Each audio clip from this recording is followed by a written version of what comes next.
All right, here we go. Let's post this in the chat in case anybody wants to come defend AJ. I'm only doing this. Let me tell y'all. I know my last couple of videos have been nothing about this situation with Anthonyjoshua, Tyson Fury. And it's not that I'm an AJ hater, because a lot of people are going to be like, oh, you just hate AJ. That's why you keep making these videos. You can look at all my past videos and see I've supported AJ the whole time through his wins, his losses, even after he lost, the videos straight to him. The reason why I keep making these videos as this unravels is because of the AJ diehard cult members. That's why I keep making these videos.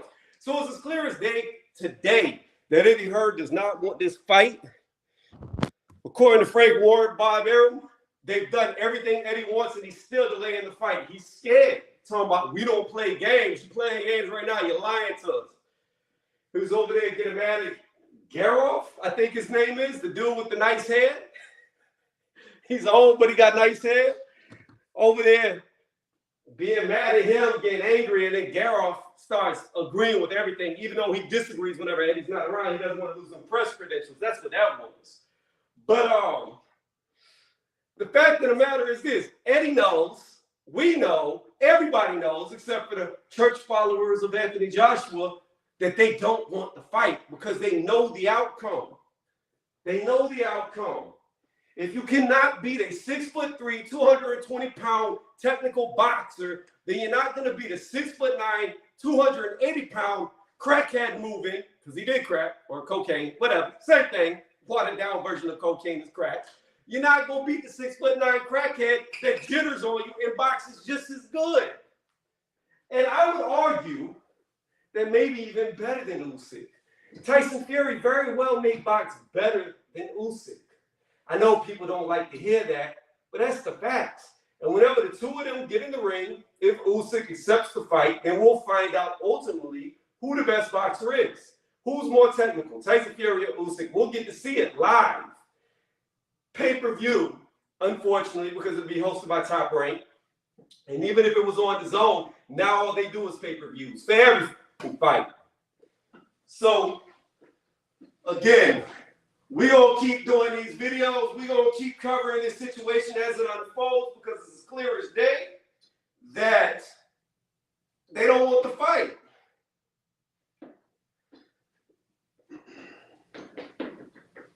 Let me hit this warm up.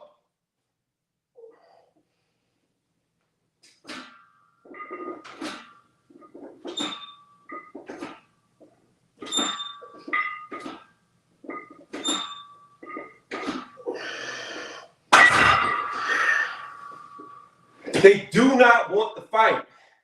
They're terrified. Eddie Hearn he's really, every time Eddie Hearn goes to sleep, he's seeing a slaughterhouse in his nightmares because he knows that's the cash cow being defeated by by Tyson Fury. Almost said defeated by Anthonyjoshua. Eddie Hearn knows that sending the cash cow to Tyson Fury is like sending a cow to the slaughterhouse, and he does not want to see it happen. Why? Because from my understanding, I don't know how true it is, the zone has been in financial troubles. And what happens when you lose the cash cow? Uh-oh, there goes your money. There goes your broadcaster.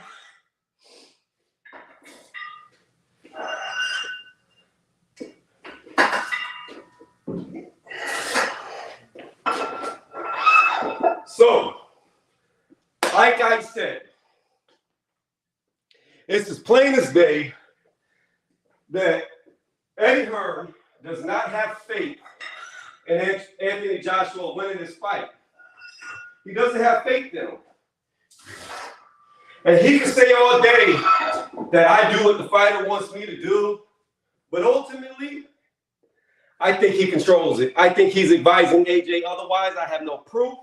I cannot confirm that he's the one not wanting to fight, but it just seems that way because I would not think that AJ is scared of Tyson Fury. However, maybe he is. Maybe AJ went off emotions and was rash and responded when he shouldn't have.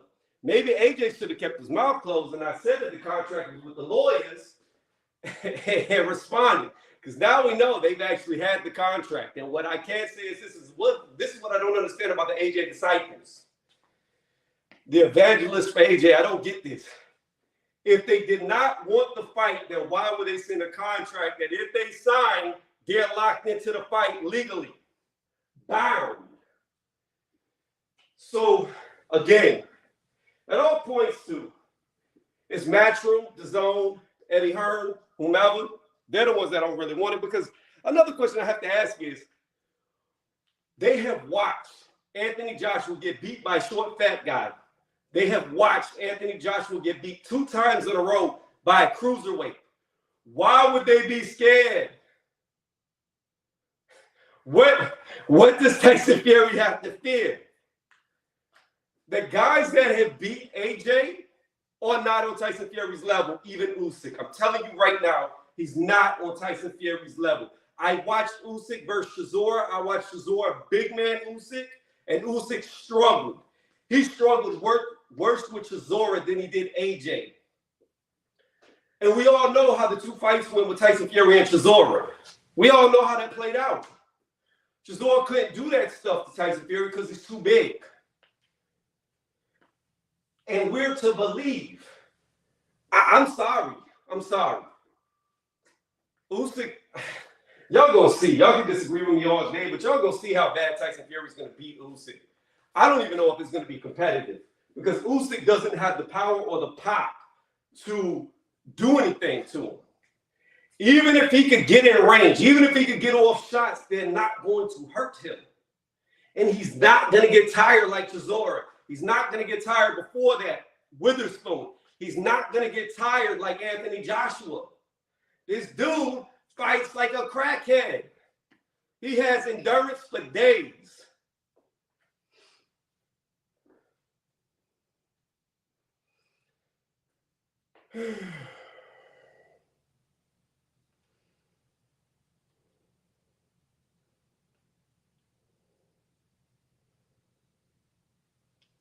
All right, hold on one second, guys. I'm trying to do something real fast. My neck. All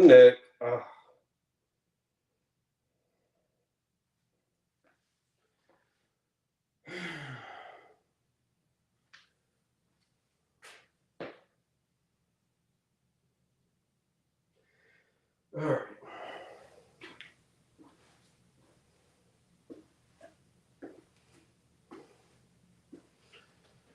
All right, let's see how we feel. We're going to go 305 and the more than likely 315. Haven't really been working out that much. Been sick off and on. Got a headache right now that's really bad. But while we talk, hopefully other people will join. You know, YouTube kills my algorithm. So we'll see what happens. Oh, I don't know if I have Usyk over Joe Joyce. That is an interesting fight. We've seen it before, but Joe Joyce was significantly smaller when he fought Usyk, and he had a lot less experience. I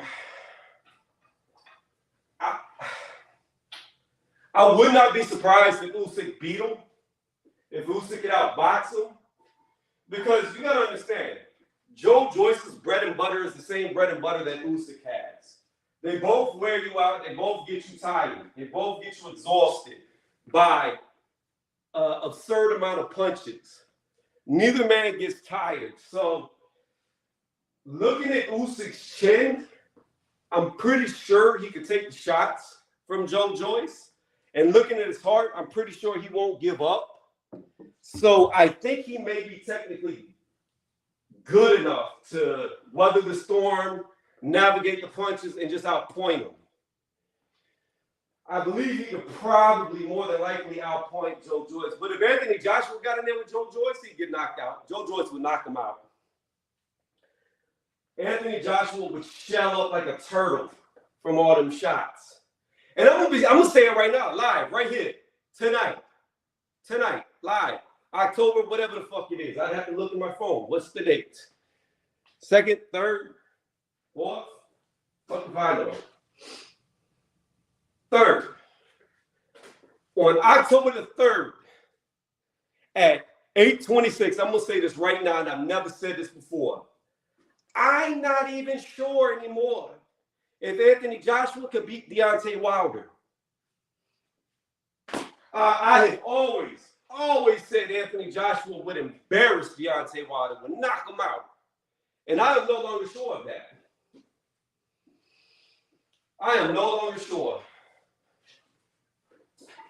And you know, back to the title, Eddie Hearn says we don't play games. That's why I interviewed with Deontay Wilder. And Deontay Wilder said, yeah, I will fight Anthony Joshua. That's a fight that I could be interested in. However, don't come at me with offering me a fight when I'm already in a fight.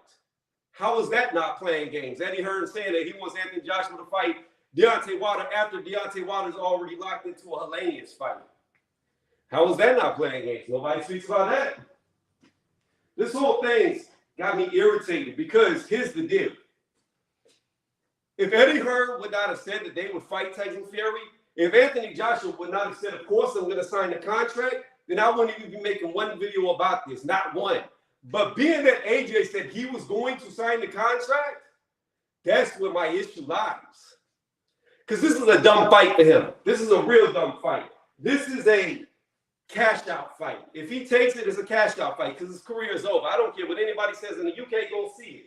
They're going to see what I've been saying all along. It's going to come true. If he loses to Tyson Fury, he'll no longer sell. Not like he does now. Them 30, 40 million dollar paydays are long gone past. He won't do it. Tyson Fury will do it. All right, let's hit this. It's lightweight. Got a fucked up knee. Got a headache.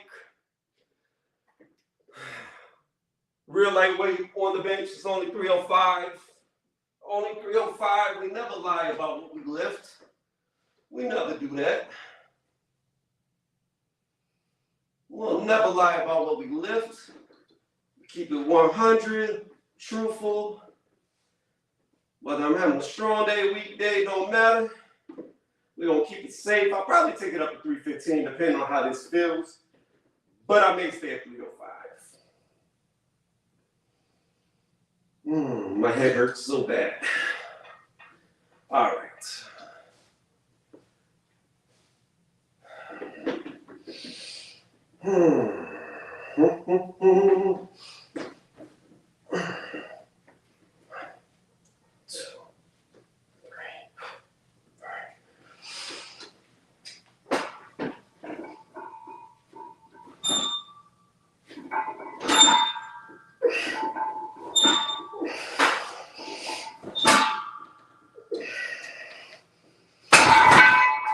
Yeah, we can take it up. My head is hurting so bad. I feel the headache like it's in the back of my head, hurting so bad. Oh, it hurts. Oh, give me a second, guys, to recover. All right, we're going to step it up, 315. Should be light. Should be light. 315 should not be heavy. Shouldn't. Could be. Could die on camera. Could have a brain aneurysm.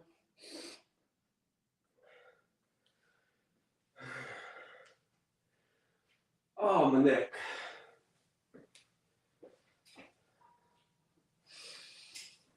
Yeah, the Marshall Shields fight is going to be real good.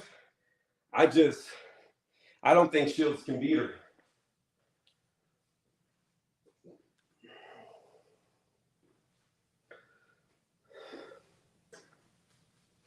And the thing that's so crazy is, I'm not convinced that Savannah Marshall could do everything that Clarissa Shields did.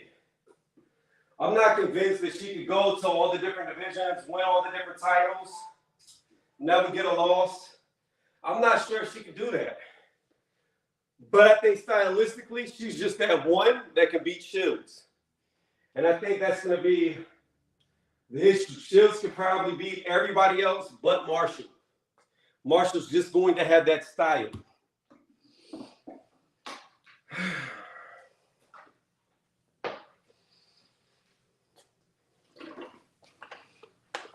But we're going to find out in about 2 weeks, 12 days. And then y'all already know, on that same day, we got Deontay Wilder, Helenius. I got Deontay Wilder beating Helenius. And we got Kambosos versus Haney. And I'm going to roll with Kambosos again. I picked him the first time. I'm going to pick him in the rematch. Kambosos has been very quiet, not running his mouth, doing hardly any interviews from what I've seen on YouTube. Maybe he's been doing some in Australia. I don't know, but it seems like he's been quiet this whole time. And I really think he is going to take Devin Haney a lot more serious than he did in the first fight. You don't care? I care about Haney versus Kambosos. Why don't you care about the fight? You're going to care if Kambosos whoops that ass. Then you're going to care. Oh, my neck, my head hurts so bad. Promise you and the entire YouTube community, they're going to care about the fight the minute Haney loses. People like you who don't watch it, they're going to be like, damn, we missed a good fight. Why didn't we watch it? Oh, my head, bro. I don't know if I can keep lifting these weights as bad as I want to. I might have to come back tomorrow and do this.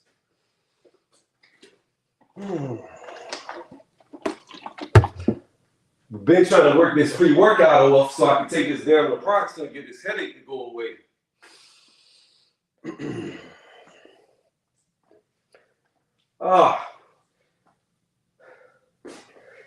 I was really hoping. Hold on, let me read. I think it's going to be more of the same. I don't know. I don't know because Haney didn't do much. Like, you gotta understand, and everybody in this YouTube community can disagree with me all day long. And I get why they disagree with me. I'm not making that argument that I don't understand why they picked the winner that they picked and why they think who won. I don't disagree with it. I don't want to argue with it. But for me, and I haven't watched it back, never did. I thought Kambosos won the fight in the moment. Why? Because Haney was landing jabs. Kambosos was landing hooks to the body, straights to the body. He was hitting him with a variety of punches. And all Haney was throwing was jabs. Like, I thought Kambosos beat him in the moment. But it is what it is. Judges saw it different than I did. There's websites who agreed with me, so I know I'm not crazy. I know I'm not standing alone. But at the end of the day, that's how I came up with the conclusion I came up with. Was I right? No, I got it wrong. Judges picked who won. I don't argue it. I don't debate it. I personally watching it did not agree with the decision. I thought Haney got hit by too many variations of punches compared to his only jabs. And people looked at Kambosos' face and was like, oh, he had to lose. Look, he's all bruised up. Haney's not. So what Kambosos has got to do this fight is he's got to headhunt. And that's a bad thing to do against a guy who's a technical boxer.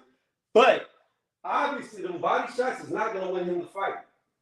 He's got to mark up, bruise up, dent up Devin Haney's face, or he will not win. Because if Devin Haney comes out looking pretty and he comes out looking bruised, it does not matter. People are going to say Kambosos lost. So he's got to do something more. He's got to try to force Devin into the pocket and let his hands go like he did on Tio. He cannot let Haney get range. He cannot let Haney utilize the jab. He has got to break the gap, stay in the pocket, and follow him like glue, stuck to him.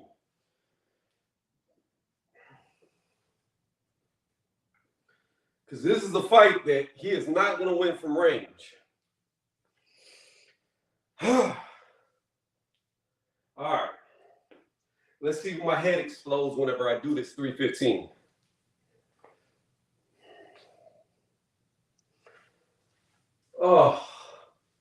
Oh, my neck's cracking. My head's hurting. This right here is going to decide if I continue to do this workout or quit. This right here, this one set. And I normally don't work out on YouTube anymore because it seems like whenever I do this, people see this, they don't click. They just want to hear boxing. They don't want to watch somebody work out. My debate is on Thursday at 8:30. Well, Central Time, 8:30. I think 9:30 Eastern.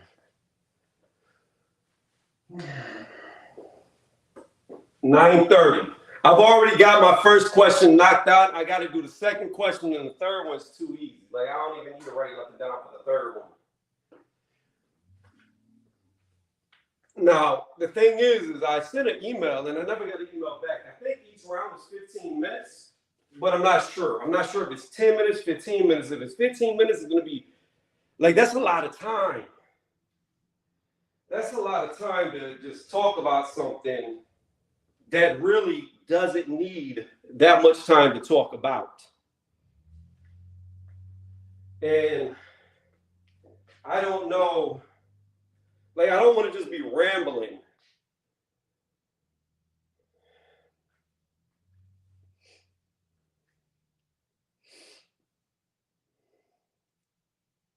Hold on, let me see if you haven't messaged me back and I'll tell you. I'm checking my email right now to see how long each round is. I know the rebuttal for a fact's only 5 minutes. That's it. Not a lot of time, but that's okay. 10-minute rounds. Okay, that's even better. That's better. Okay, 10 minutes is okay. That's good. 10 minutes. Okay, cool. All right, awesome. That's too easy. So what I wrote is damn near 10 minutes. And you know, whenever you're live in a moment and you ad lib, it'll probably stretch out to 10 minutes. Because what I wrote, I'm going to be very analytical with the first one, stating facts, but there will be a little bit of ad-libbing to it. I already know that, so it'll definitely fill up the 10 minutes where I'm already at.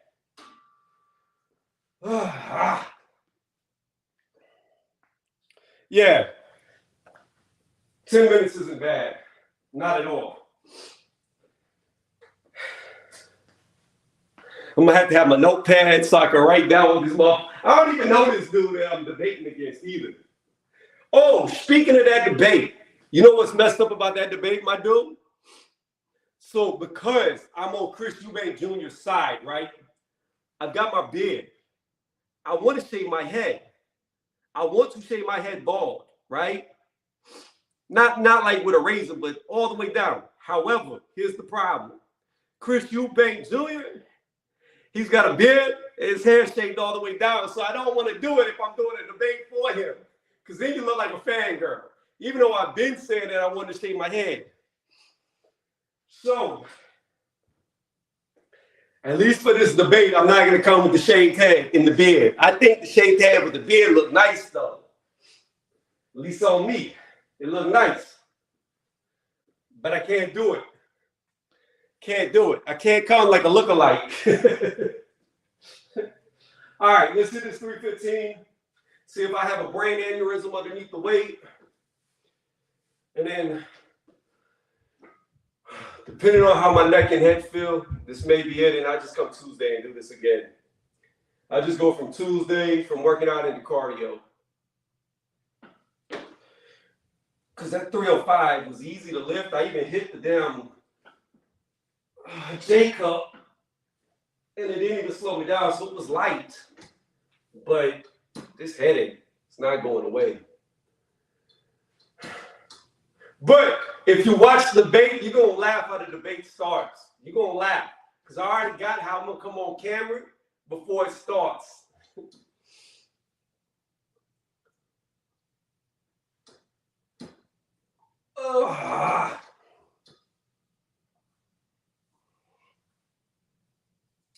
Oh, my hand. I've got like the worst headache in the back of my head, I swear. All right, here we go. Lightweight. Like Ronnie called me, lightweight, baby. Lightweight, baby. I really need a wider bench. Oh, I swear I need a wider bench.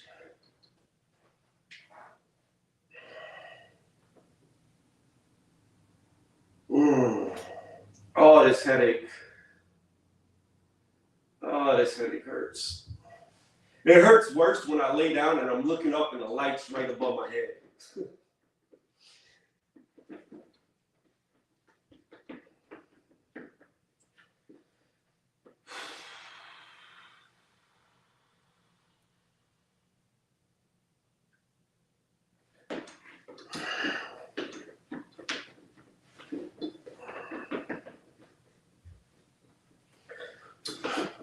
One.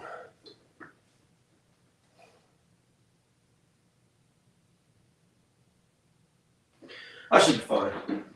1, 2, 3.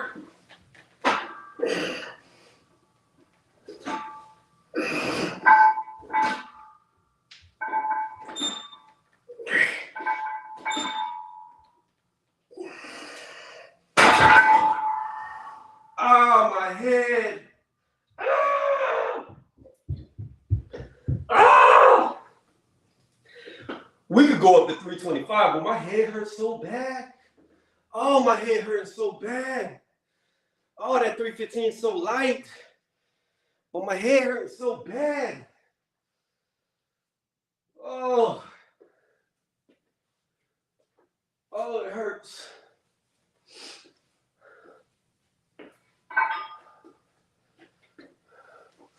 Stupid mosquito. Where you at? Little bitch. Where'd he go? Ah.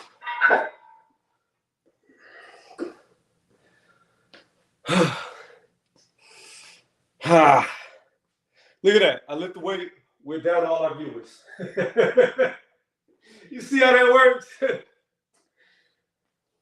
You know what the issue is too? I peeped this. I got to see if I can edit this video. Hold on. It's probably an entertainment because of StreamYard.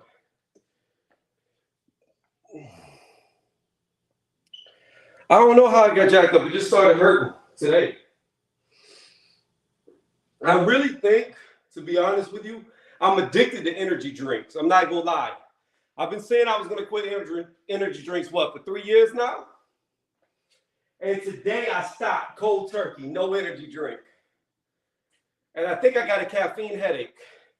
And I took my pre-workout, which has got caffeine in it. And I thought it would counterbalance, but it didn't. I think I waited too long to work out with the caffeine, and now I got the withdrawals, even though I put caffeine in my body past after the headache. I don't think I'm going to take any more pre-workout from here on. I don't want no caffeine in my life no more. I used to never use pre-workout. Whenever I was in my strongest, my biggest, man, it's like 4 or 5 years. We're not going to talk about my Tyson Fury tendencies. We're not going to talk about my Tyson Fury tendencies. Because Lord knows I'm a crackhead of energy drinks. I'll be jonesing, going through the damn grocery store with a cart, sweating bullets, passing the aisle. Let me do this. Let me see if I can see my video. And edit it to move the category if it'll let me. Because I know, yeah, see, it's not going to let me do it. I know it's under entertainment right now instead of sports. And that's an issue. Ah, my head. And the thing is, I look at it, I've already done 315 and 305. Like, all I got to do is one more set, and then the hard part's over. It's downhill from there. Incline bench is easy. We're only doing 255 incline. That's a cakewalk. Well, I probably won't even go that heavy with my head. We'll do 225, which is like a warm-up.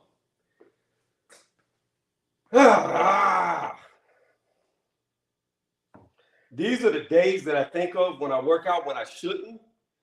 That, like, people be like, oh, you're on steroids. You're on steroids. They don't do shit like this, though. Whenever your head feels like it's about to explode, they don't work out. They be sitting on their couch eating potato chips. Like, motherfuckers don't see days like this. So many people be like, oh, you're on the juice. You gained a lot of weight. Blah, blah, blah. Hold on 1 second. I'll be right back. Oh, my head. Tell people I'll be right back.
Okay.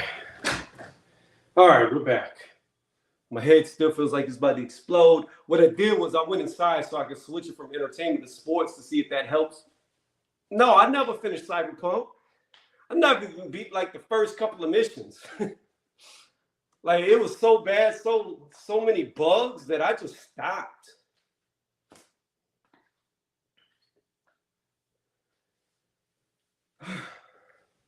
I know a lot of people are playing it now because of the Netflix series. Oh, you talking about Netflix, not the game. No, I never finished Netflix either. I started watching another show that I just finished called Falling Skies. Pretty good. It's about an alien invasion. I never even knew that show existed until I watched it. And I watched 5 seasons of it. So I straight abandoned Cyberpunk for Falling Skies. Let's go up. Let's go up. Head hurts. That's okay. That's okay. My head hurts, but we all right. We only going up a little.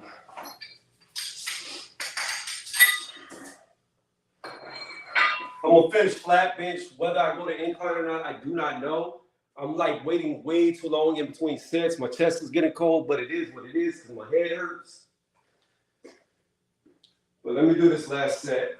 Probably only gonna go for 2 to 3 because of my head. And then, I don't know. I may or may not do incline. At least if I do flat bench, I can see I have big chest. Ah.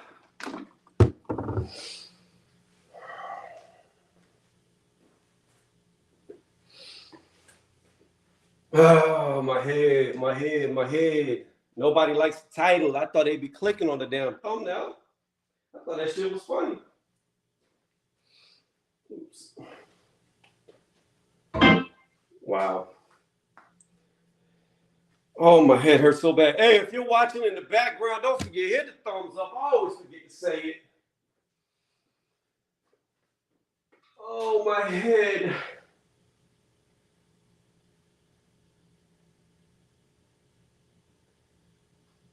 Oh. I'm mad that I had to wait about another hour before I feel safe to take this damn naproxen. Because of this fucking pre-workout that did not take my headache away.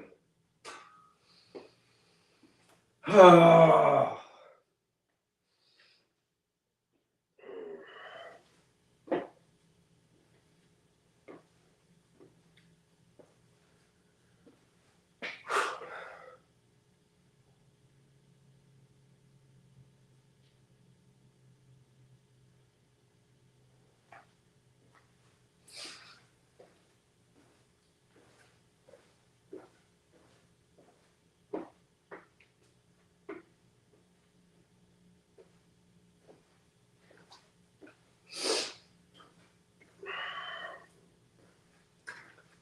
What's going on, Charles? Hop on the panel, my dude. Oh, get this smoke. You know what? You never stop talking. Get on here, get the smoke. Hop up here. My hand's about to explode, so I can't really argue with you.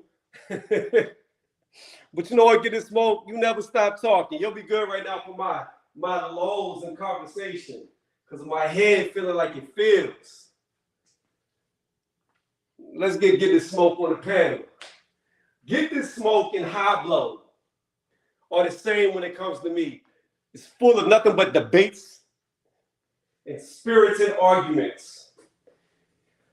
Even though Get This Smoke truly believes that Bruce Lee could beat my ass, and I know I would fold him up like a fucking lawn chair. You know, it's all good. It's all good. All right. Yo, Get This Smoke. I had to mute my mic. Sorry, I had to mute the YouTube. So all I heard was me and Hopper are the same to you, and then I had to mute it, so I didn't hear what you said after that. How are we the same? No. I said you and Hopper are the same to me because we always get into spirited arguments and debates. Like, well, you know what? You know what I've noticed is that like on your channel, our fucking conversation is way goddamn easier. It flows way goddamn. Like I feel like I don't know. It is what it is.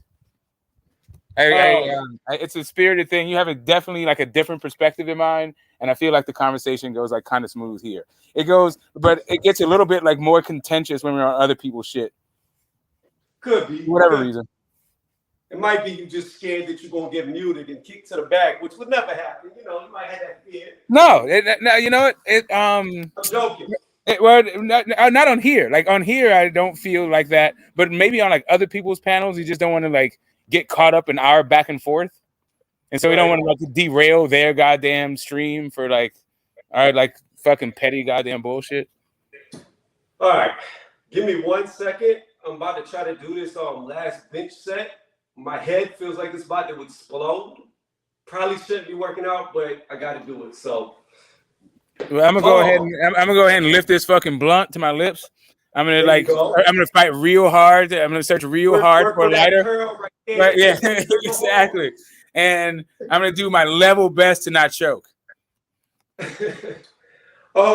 Whenever you get done with that, go ahead and speak on how you feel about the Tyson Fury and Anthony Joshua, Eddie Hearn situation. All right, I will. Just give me 1 sec. Let me write it. You good? You good? Let me knock this out. We're only going for 2 to 3 for this final one. We got lightweight right here. It's not a lot. Should be able to do this pretty easily, but I don't know if I want to push it for a real set. All right, 1, 2.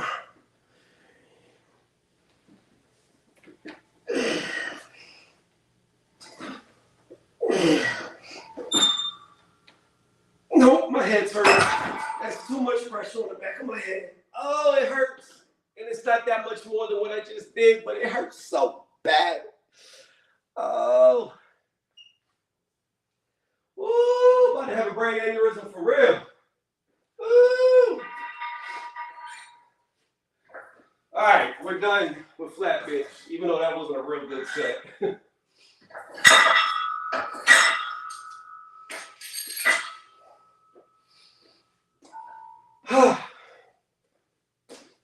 Gosh damn, that hurt my head.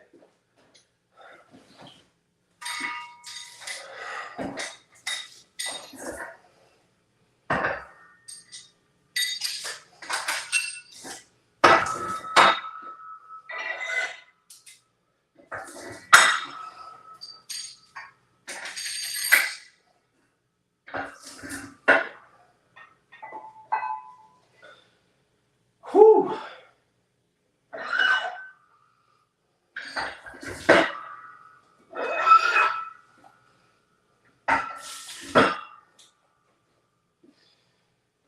Oh my goodness. Oh my goodness.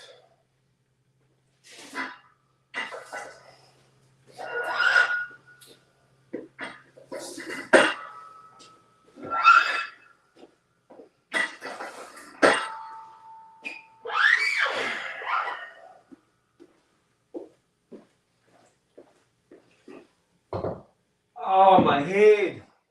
Fuck. How you doing today, Charles D? Nah, it's not the press that hurts, it's my head.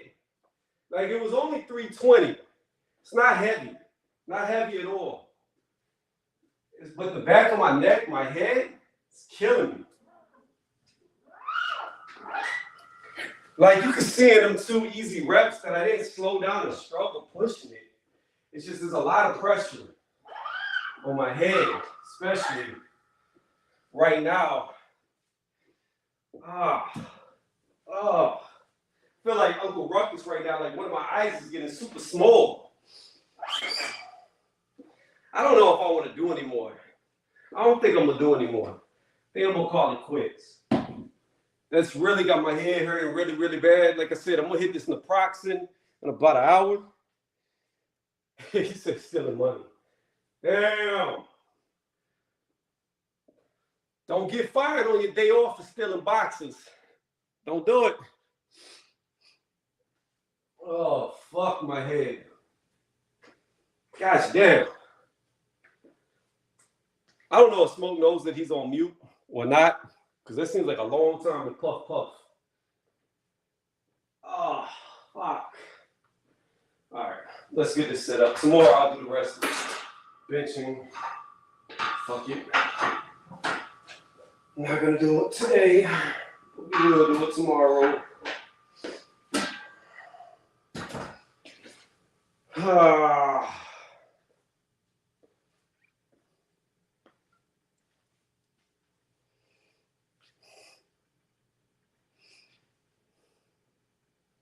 Nah, it ain't good at all. It ain't good at all. What you doing, Charles? How you making your money? What you doing? Talking about easy money.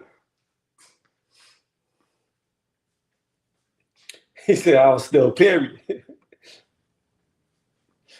He said that work's still the money. But I don't steal. I never said it. Plead the fifth. Whoo. Back over here.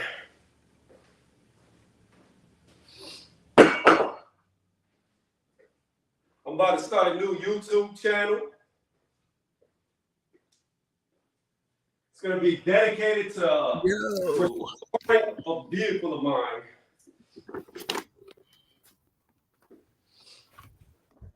Yo. Thanks, Smoke. Fuck, I couldn't find that lighter. I had to use all my powers. Yeah, while you're up there using all your power to lift iron, I use all my powers to find a lighter. Boy, am I exhausted. Dude, I'm using all my power to fight this headache. The lifting ain't even the hard part. It's this damn headache I got. All right. So I got off a stream where somebody finally decided that they were going to defend Al Heyman from all the goddamn slings and arrows that come at him in YTBC. Oh, pretty gosh. funny stream, huh? I said, oh, gosh. No, it was actually pretty funny, like to hear what people held against him and like what, and also why he was being praised. It was an interesting stream. So I'm gonna say this. I'm not praising him for anything because he's the reason why we're not getting Crawford versus Spence. Right. So and that's the thing about PBC. They're always getting slack for not putting on a fight, right? But this whole thing, your stream is also about a fight not getting made. It don't have shit to do with the PBC. No, and you know what? They don't make a gazillion fucking videos about how all the goddamn middleweights were at fucking Matchroom and nobody fought each other. Right. You know, Eddie Hearn keeps telling you. Eddie Hearn keeps not making fights. That's not technically true. That is okay. They all fought Canelo. They didn't fight each other. Well, the thing is they tried to get them to fight each other. However, Andrade ran into the issue of Billy Joe Saunders being popped for a PED, so that's why we never got that match. Right, but that's only him. Danny Jacobs didn't fight Billy Joe Saunders or Andrade. Right, but he wasn't a champion. He was a champion. Well, he lost. I know he lost in not fighting those guys, and those guys and both of those guys fought guys who weren't champions. Andrade fought guys who weren't champions. Billy Joe Saunders fought guys who weren't champions. Right. They just didn't fight Danny Jacobs or each other. That's the one fight that they didn't go through. Like Caleb Smith didn't take the Billy Joe Saunders fight. That's cool. All I'm saying is they don't make a gazillion videos about how Matchroom don't make fucking fights. Well, I did. This one is because it's Eddie Hearn. It's clear as day he don't want to fight. Yeah. I mean, I knew that was happening from jump. It didn't make any fucking sense that right after, like 24 hours after a goddamn loss, you're going to jump in there with a guy who arguably is even a tougher fucking opponent. Like, who are you fooling? With no goddamn ring? Like, who's your trainer? Well, here's the thing. I don't even think it's an argument that it's a tougher fight. It's a much harder fight. Like, Usyk's a much easier fight than Tyson Fury. Yeah. I agree. Like, you and I are in agreement, but some people think Usyk's going to beat Fury. I'm not even trying to have that argument. I'm just with this particular argument. I'm not trying to combine the two arguments, right? Like, if you feel like Usyk beats Fury, cool. I don't. I think Usyk is going to get his ass whipped by Fury. I think Usyk will get his ass whipped by Fury and Wilder. Usyk. And well, not ass whipped by Wilder, but knocked out by Wilder. I think he'll actually be beating Wilder. Right now. Usyk will be lucky to make it to the 12th round with Tyson Fury. He'll be lucky because I don't think Tyson Fury will be able to knock him out off of power alone. But once he starts laying on top of him, them little 220-pound frame of his is only going to take so much before he gets exhausted. And once he gets exhausted, it's over. It's done. So that's how I see it. I see it that Usyk is going to get pieced up because he's going to run out of energy. That good gas tank is a good gas tank until you have 280 pounds laying on top of you. I mean, listen, I don't know why. I mean, it stands to reason that a guy who streams like background is about pumping iron and shit would be a sizist. But goddamn, you put a whole lot of premium on size. No, I don't. But here's the problem. I mean, I agree with you, really, when it comes to Tyson Fury and Usyk. Like, really, I'm just talking shit because listen, your statement, I do. But like, you know, I've now been in these conversations with you when it comes to this thing. You're like, oh yeah, 50-pound guy, forget about it. It's like, come on, bro. This is what you need to understand, Smoke. Ninjas, I got that. 1-inch punch, hogwash, poppycock. I got this. Like, all right, Smoke, bro. This is what you need to understand. This is what you what does I need to understand? It's not me that's a sizist. I did not create it. The science. No, hold on. The science. Wait, the science and everybody around the sport realizes size matters. That's why Tyson Fury doesn't fight Floyd Mayweather Jr. That's why Tyson Fury didn't fight Andre Ward. That is why right there, because size matters. That's why Tyson Fury doesn't fight Inoue. Like, he would destroy. Right. When I say size matters, that's not what I'm talking about. I'm not talking about size doesn't matter at all. I'm saying that it, just because you're big, that's supposed to negate somebody else's training. That's what I mean about this whole thing about being a sizist. No. It doesn't. I picked Usyk to beat AJ twice. I picked him both times to beat AJ. Usyk was a smaller man. However, it does not matter. Like, Usyk is too small for Tyson Fury. You're going to see when he does what he's going to do and lays on him, your body's going to give out. Like, he can only hold. Yeah, we agree there. But that is a thing about, like, that's the thing about training, right? So, like, the size difference between those two guys isn't enough to like negate the training, right? They're like, there's what, 30 pounds difference? That's not going to negate the fact that. No. If Fury comes in around 280. No, I'm talking about Fury. I'm talking about AJ. No, I'm talking about AJ and Usyk. Oh, yeah. It's only a 20-pound difference. Yeah, that's not going to, like, I mean, that's not really when I say size being the issue, I don't think that you think like 10 pounds, 20 pounds is the kind of size difference that we're discussing, right? But, and then when it comes down to Tyson Fury and Usyk, I don't think that Usyk is the better skilled fighter. I don't think he's I don't think he has more weapons than Tyson Fury. I don't either. Like, so it's like, it's not even like they're training. I don't know. I don't think those two things are the same thing. But crazy, Smoke. The thing that's so crazy about what you just said is everybody used to say Fury was only a technical boxer. That's all he could do was outpoint you. He could only dance around the ring, use his movements, etc. He knocks out Wilder twice. Well, gives a corner stoppage and knocks him out. Knocks out Dillian White, and all of a sudden he's no longer a technical boxer. Like, I don't fucking understand it. Like, the dude is still a fucking masterclass boxer at 6'9", doing shit that we've never seen anybody that big do. Well, really, what he is he's a well-rounded fighter. He's a master guy. He's not just. I mean, his shortcoming because he's so fucking big is inside fighting. But what he's done to negate that shit is he can hold on to you and lean on you and he's big as shit. So he's figured out a way to like even mitigate his weaknesses. So that makes him a really tough out. But beyond that, he can either box you clean or box you dirty. Whereas Usyk, to me, is like really kind of one-dimensional. Like, you're talking about Wilder's one-dimensional. Like, Usyk is going to use his feet. He's going to use his angles. And he's going to use his gas tank. And what is it? What is it? Accurate punching, right? Shot selection, accurate punching. That's it. Yeah, but that's not one-dimensional. The minute that you start adding angles in, that's different dimensions. No, what I'm saying is all of that. All I mean is all of that is all you're going to get. That is literally it. Not really, because he can fight in the pocket. He can fight at mid-range. He won't be able to fight from. He's not really a pocket fighter. He's not a pocket fighter. If you get Usyk fighting you in the pocket, Usyk is uncomfortable right there. Like if you're the right, if Dylan White gets, if let me see, if Andy Ruiz can get Usyk in the pocket, Andy Ruiz is beating fucking Usyk. I don't know if I agree with that because Usyk has shown that he can fight in the pocket. It's not. I know. Andy Ruiz has shown that he can't fight anywhere but the pocket. Andy Ruiz has shown that he struggles in the pocket as well, being that he was floored twice by Areola and damn near got put out by fucking Ortiz. I hear you, but he won both of those fucking fights in the pocket. Yeah, he did, but he looked like shit doing it. I'm just saying. All I'm saying is that's where he's fighting. Like his arms are goddamn too short to win anywhere but the pocket. Well, I don't believe he's. How tall did they say he is? 6'2"?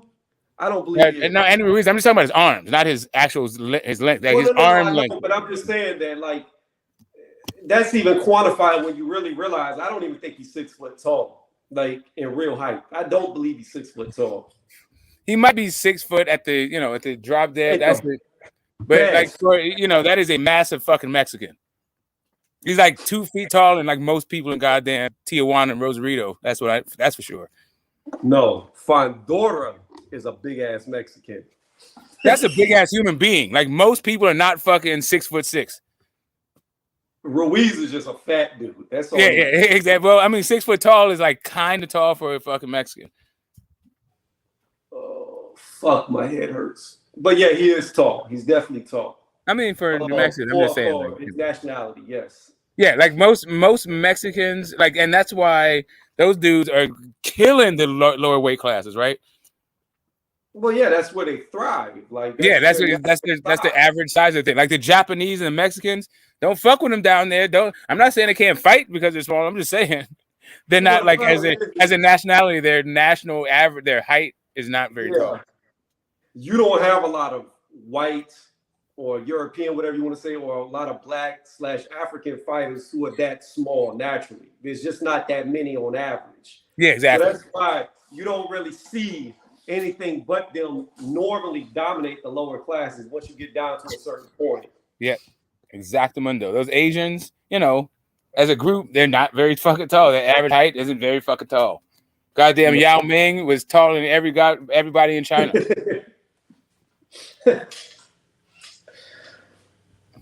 Oh, but yeah, so back to the topic at hand. How do you feel about this? You think like a lot of AJ cult followers believe that it's Fury ducking, or do you believe it's all on Hearn? I think that Hearn is going to get some backlash from boxing fans that also like AJ, because it's like a ridiculous fucking ad. Like you can't be on this. You can't like on the one hand say that the guy has been fighting all the head and shoulders fighting the toughest competition for years, and then after the back-to-back losses say, hey, why don't you fight the toughest guy in the division? At a certain point, either what you're saying is you don't give a fuck about AJ, or you don't know shit about boxing. But people who like AJ and understand boxing, understand that this entire endeavor is some bullshit. Like, why would you even have AJ caught up in this thing? Who in the fuck is AJ's trainer? I don't know. It shouldn't be Robert Garcia, though. That's one thing. I mean, Robert Garcia was okay for the Usyk fight if he had if he had a couple of fights to work with him before he fought Usyk. But to bring Robert Garcia in at that juncture and think that you're going to make a significant difference, like, it was cool. Let me ask you a question. Let me go cut you off for a fast, just while I'm thinking about it, because he's got a fight coming up. So you say he looked improved, right? Let's do a comparison, a one-fight trainer switch comparison at the heavyweight division. Who looked better? AJ versus Usyk in the rematch, or Deontay Wilder versus Tyson Fury in the rematch, or the trilogy? I think that Wilder's best performance was in the first fight.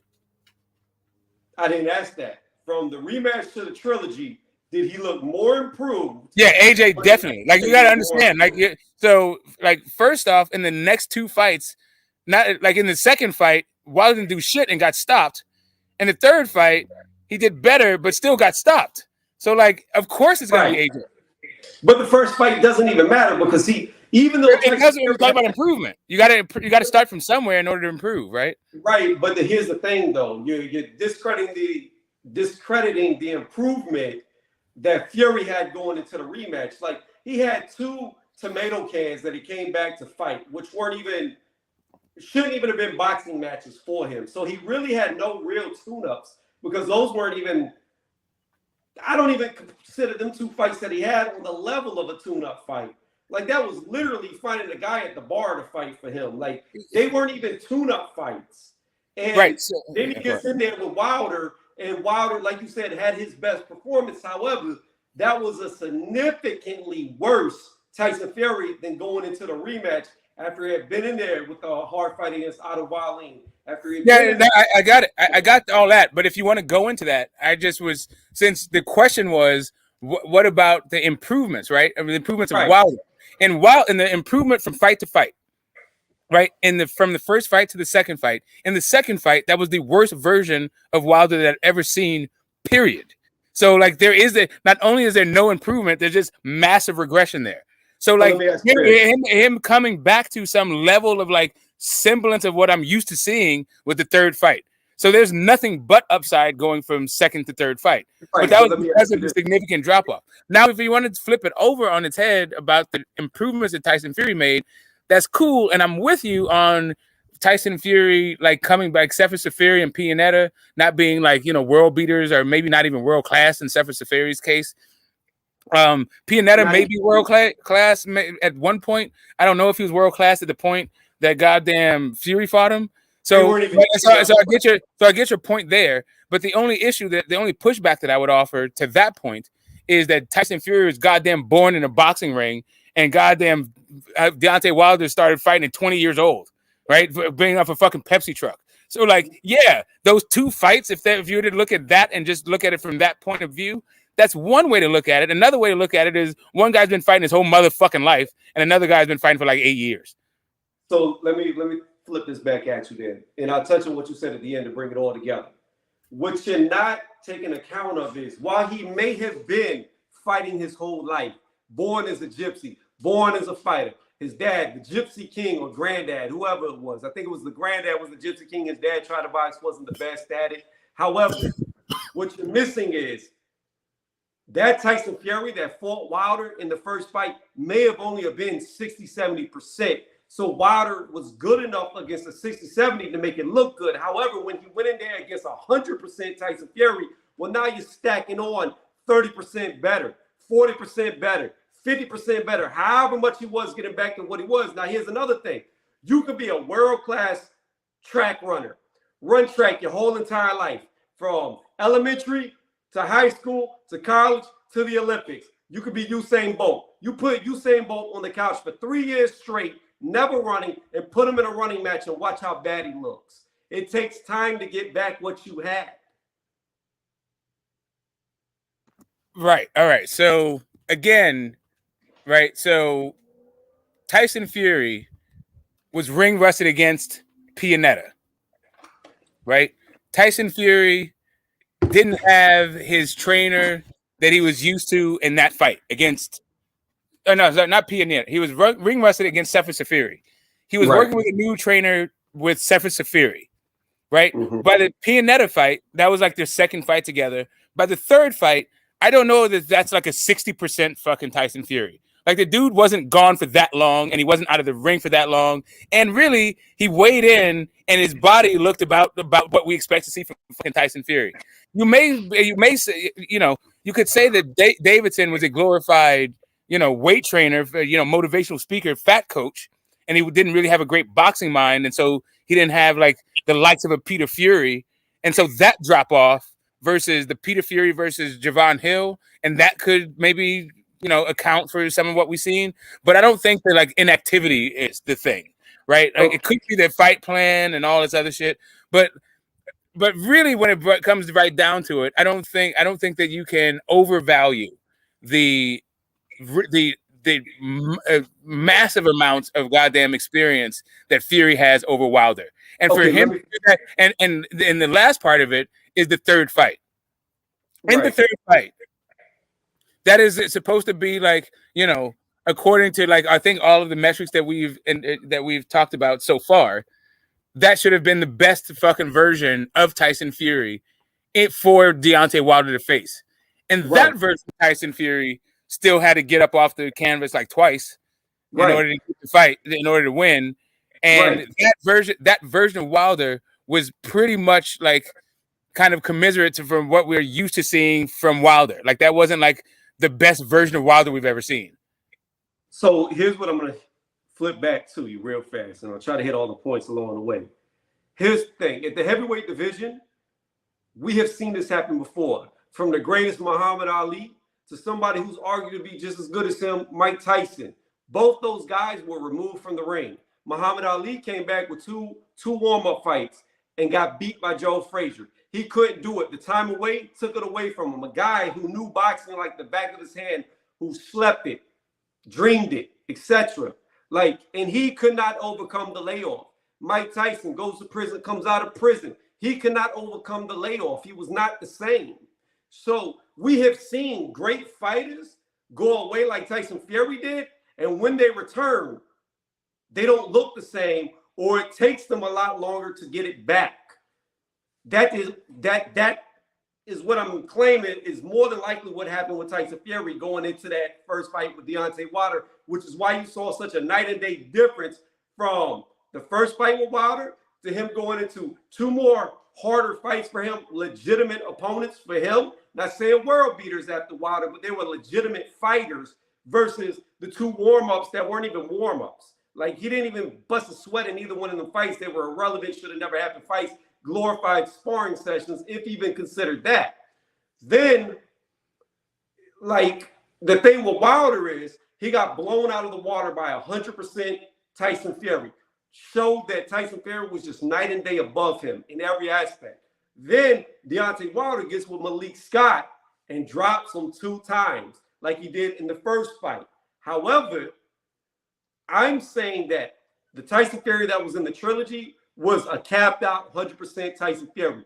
Wilder, while he was down here in the rematch, has now climbed up in skill and gotten closer to that gap that was there in between the rematch and the trilogy. He went up. So I say that he improved a lot. And whether you feel like it's the best version of him because he didn't do as much as he did, say, against a Stavern or a Duhapis, I would say that he wasn't fighting a Duhapis. He wasn't fighting a Stavern, so he couldn't look that good like he did in those fights. But he did do things we haven't seen in a long time. He targeted the body with jabs, straights. He tried to throw some hooks. He did things that we did not see him implement in his game plan going into the trilogy, which makes me believe he improved. And Fury was already capped out at the best from the rematch. You're on mute. All right, so the Ali stuff, Ali came back and fought the number 3 guy, the number 2 guy, the number 1 guy. Like, he didn't come back and fight Sefer Fury. He was offered way fucking longer than goddamn Tyson Fury and came back and fought way goddamn better competition. And he wasn't on for as long. Shout out to goddamn Deontay Wilder, but I got Joe Frazier beating fucking Deontay Wilder and Tyson Fury. But anyway, that's a different subject for another day. Or maybe it's a different subject for just later on in the stream, depending on your time. But I think there's just a couple of things that got conflated or like moved around, right? So we're talking about the improvements that that Wilder made from one fight to the next, right? And for me, within the 3 fights, not going all throughout the whole thing, and whether or not Tyson Fury, because a lot of this is predicated on your own assessment of where you thought Tyson Fury was. And I feel like your assessment about where you think Tyson Fury was overvalues the contribution. It overvalues how long he was out of the ring and undervalues the contributions of a competent corner that has a good game plan to maximize your attributes, right? So if you're going to be the longer, better fighter kind of shit, but you're also the bigger guy, right? Like, why are you trying to dance around on the outside to outpoint the dude at home kind of shit? Why are you fighting negative? Like, that game plan is not something that a seasoned guy who knows the X's and O's would necessarily do, right? So it's just kind of like that. Like the performances, for some reason, you give that the level of performance, you rate, or you analyze Malik Scott's influence, but you don't at all talk about David. Fucking what's that dude's name? Davidson, right? Yeah, Ben Davidson's lack of boxing acumen, how that may have played into Tyson Fury's first thing versus the second one and the third. So, like, for that's me, my point. That's my point. Like, but the question, well, hold up a second. But the question is about Wilder. But hold up a second. Just before you do a thing, the question is about Wilder's improvement, right? Not Tyson Fury's improvement. So, like, for me, like when I look at the entire deal, like for me, I take into account the two guys working with different train. Like both guys changed their corner. When trying to assess improvement, it's weird to go from a fight A, which wasn't a very good fucking version of Wilder to begin with, right? We've seen better versions of fucking Wilder, just not regardless of Tyson Fury's thing. Like, cutting off the ring, that's not we've never seen him have a cut off the ring against a guy like Tyson Fury. So we don't know. Like, what that bolsters your argument about maybe he looks good against these other guys that he couldn't look that good against Tyson Fury. Sure.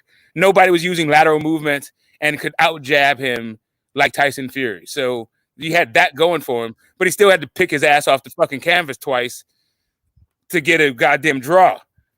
In that sense, in that thing. Like, so, and at that point, he wasn't ring rusted. Like, that wasn't what I didn't see was the issue that I saw in Tyson Fury. The reason why I think he didn't get the W in that first fight is because not only because he got dropped twice, but because of the game plan of Ben Davidson.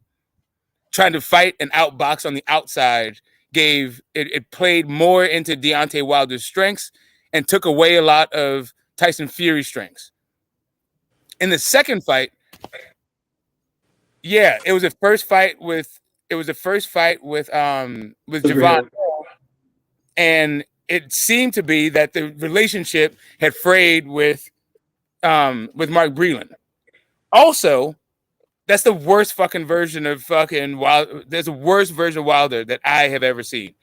Right. And to the point where, like, even the journalist, the whole like costume brouhaha, like what people don't say is that was Wilder trying to answer a direct question, like just thinking out loud. Right. He asked him, he said, we in 40 plus fights, we've never seen you look like that. Why do you think you looked uncharacteristic of what we're used to seeing? Right.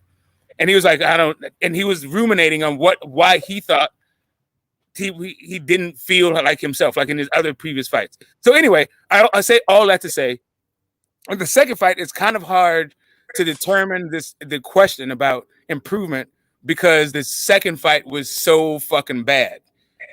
The improvement to the third fight was basically the Wilder that we're used to seeing. When you talked about, and I'm going to land my plane here because you talked about the body attack, and I saw him go with the body attack early in the first fight, the same way Mark Breland told him. I saw him do it in the third fight. I didn't see him do it in the second fight. I don't know if he had time, whatever the fuck, but I didn't see like an improvement there. I just saw that in both fights he got away from it. He had success early, and then for some reason gets away from it. I think that is because he hasn't really improved, and he still is trying to knock you out with the fucking right. So I'm going to caveat. So check this out. You kind of proving my point without knowing that you're kind of proving my point. My point is this: Ben Davidson, like you said, he could be a glorified nutritionist, weight loss coach, right? That's who he was with going into that first fight. To the point of where we know Eddie Hearn, where we know Freddie Roach was yelling at Ben Davidson and yelling at Tyson Fury to go for the knockout, that he saw Wilder get hurt, put it on him, pressure him. It was Ben Davidson saying, no, play, keep away, keep away, keep away.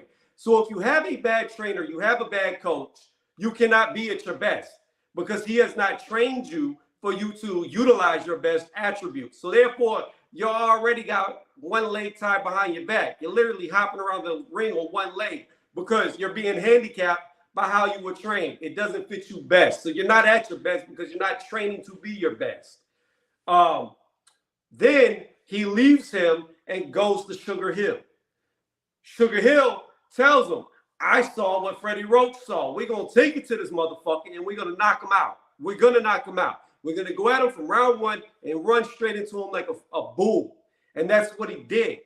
So I don't believe Deontay Wilder regressed from the first fight to the rematch. What I believe is Tyson Fury went from the first fight to the rematch as Tyson Fury. He is now who he was when he left almost 3 years prior. He's who he was to begin with. He was here, and now he's back up to here. Going into the trilogy, Tyson Fury is still up here. Deontay Wilder was here. When they fought the first time, Tyson Fury was just barely above him. Then rematch, Tyson Fury goes up to here under Sugar Hill. Deontay Wilder under Malik Scott goes from here, where he was in the first two fights, to here. Now he closed the gap. Deontay Wilder, I don't believe has ever reached his pinnacle. I don't believe he ever reached his peak. Fury, I believe, has been at his peak. I don't think from the Fury that we saw knock out Dillian White in 6 rounds, the Fury that we saw knock out Deontay Wilder in the 11th round, the Fury that we saw had the towel come across from Breland. I don't believe that Fury is any better from the rematch to the trilogy to the Dillian White fight. I believe he's already reached his pinnacle. He's the best he's going to be until he starts going downhill due to age, injuries, whatever. Wilder, while he is older than Fury, I don't believe he ever reached the peak due to maybe he having that lust for his power, due to whatever. But I do believe under Malik Scott going into that trilogy, he was a lot better than he was in the first fight and the rematch, because the Tyson Fury he was fighting was way greater than the first Tyson Fury he ran into that tried to play keep away. That's what I'm saying. That's why I believe he improved going into the trilogy versus the first fight or the rematch. His performance. Well, I mean, listen, like that was my issue. I felt like you were putting way too much on the layoff and not enough on the just poor fucking on the poor game planning and strategy, and basically the lack of acumen of Ben Davidson, right? Because for me, yeah, if you want to say that the reason why he wasn't at his peak was because his corner was fucking, it wasn't there. It wasn't as good as it needed to be, right? It wasn't the Peter Fury. It wasn't the level of a Peter Fury. And as soon as you got somebody in there who knew what the fuck they were doing, then yeah, you can get a different version of Tyson Fury. But to me, that was the issue that I was having with the way that you were describing it before. Now I still don't know whether or not I can say that there's been a market improvement from Mark Breland in the first fight to Malik Scott in the third fight and Deontay Wilder. I don't know. Like, it's just kind of like it was definitely an improvement from the second fight, right? But that second fight, like I keep saying, is goddamn atrocious. But we just like Malik Scott just got the Wilder that we used to. As a matter of fact, we might have got a worse version of Wilder because Wilder, we never seen that guy gas out. Yeah, but again, Wilder suffers from the same thing that Usyk's going to suffer from when he gets in there with Fury. Fury in the first fight, when he only came in 205, and Fury came in light himself at only like 255. That was a very small Tyson Fury. It was like 254, 255. And Wilder said he was 208 when he got into the ring. He weighed in, I believe, 211, 212. And when he got into the ring, he said he was only 208. Fury didn't do what Fury normally does. He didn't lay on top of him. So that's a different aspect too. The thing with Deontay Wilder is, even at 230 pounds, he's extremely small next to a guy who's 270 plus. When you're 6'7", and I got you, him being smaller, lighter, quicker, etc., that's good and all. But eventually, that punch, I guess the easiest way to say this is, when you stack him up against, say, a Joe Joyce, we haven't seen it, so it's hypothetically speaking. This is all theory. But when you take a 208-pound Deontay Wilder and you put him in there with a Joe Joyce who's 271, that punch that you think has all that power is not going to have the same type of power. Deontay Wilder, being at 230, being at 235, he's 6'7". That's not a lot of mass for 6'7". So it did not hinder him as far as slowing down his speed. If anything, putting on weight to where, see, a lot of people like to think of like bodybuilders who are no different than fat guys. Like bodybuilders, Ronnie Coleman, Jay Cutler, Phil Heath, go on forever. Big Ramsey, all those guys are no different than fat guys. They're obese with muscles to where it's no longer functional because they take 3 or 4 steps and they're fucking tired because they have no mobility and they've got too much weight for the frame, so they can't move with it. When you are filled out, you are stronger, you are faster, and you react better. So that's my thing. Like, I do not believe this notion that Wilder got tired because he was 230 had anything to do with the weight. It had to do with Fury laying on top of him and being so much heavier, outsizing him them legs, which he never works on, because it's as clear as day that the added weight that he put on from 211 to 230 was purely upper body. It was from the waist up because his legs didn't change. So when you're walking on toothpicks and you got 280 pounds laying on you, them legs are going to get tired. Once them legs get tired, your body's going to get tired. And then you're not going to have any steam, no gas. You can't move. You're going to look bad because it's almost like you're walking in water. You slow down too much. Your endurance is gone. And that's why I believe he gassed out in the rematch, was because of Fury laying on him. In the second fight, Wilder put on, I believe, 5 more pounds, got more acclimated to the weight, had more strength training, obviously, from his training videos. And while he did get put to sleep, the leaning on him was less effective because he put on more strength, because he could hold Tyson Fury up better in the trilogy. And that's why I believe, because you have to admit that his gas tank looked better in the trilogy than it did in the rematch, and he was heavier going into the trilogy. I don't think so, actually. I think that the issue was in the rematch was his equilibrium was off and he just looked injured, not his gas tank. But it looked like he just couldn't, his punch resistance was totally gone and couldn't take a fucking shot. In the third one, it looked like his thing was, it just, that dude was just running on fumes. But beyond that gas tank issue, which I think was totally not an improvement, the issue in the second fight was exactly what you're talking about, is the weight that Tyson Fury was able to lean on him. It was all body weight. That need to gain any weight in his legs and his toothpicks and all that stuff. But that's not really what the issue is when a guy is like headlocking you and leaning on you and all that shit. Like for Dillian White, even though the bullshit effort he put up, what he did do very fucking well was when Tyson Fury tried to lean on him, he started rabbit punching that dude. He started hitting him. Like he didn't just passively fucking take it like Wilder did. Like Wilder didn't do a fucking thing.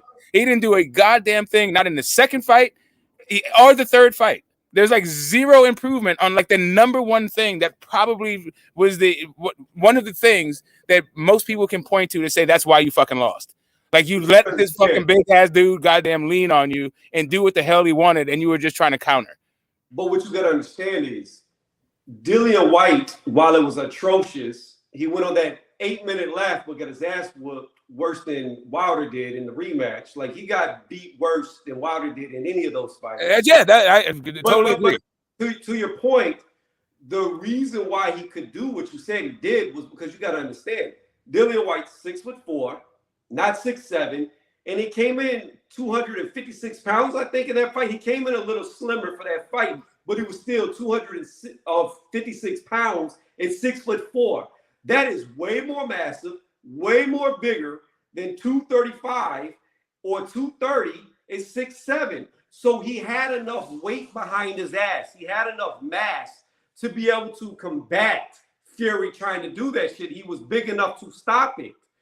The point I'm trying to make is Wilder wasn't big enough to stop it, regardless if he tried to do rabbit punches or whatever, low blows, he still would have got folded down because he didn't have enough weight behind him to stop it. Whereas Dillian White trains for strength. We know that because he power lifts. He's strong as fuck, and he's got a lot more weight behind his ass at a lower base. Right. So all I wasn't talking about doing the same thing that Dillian White was. I was talking about the mentality that you have.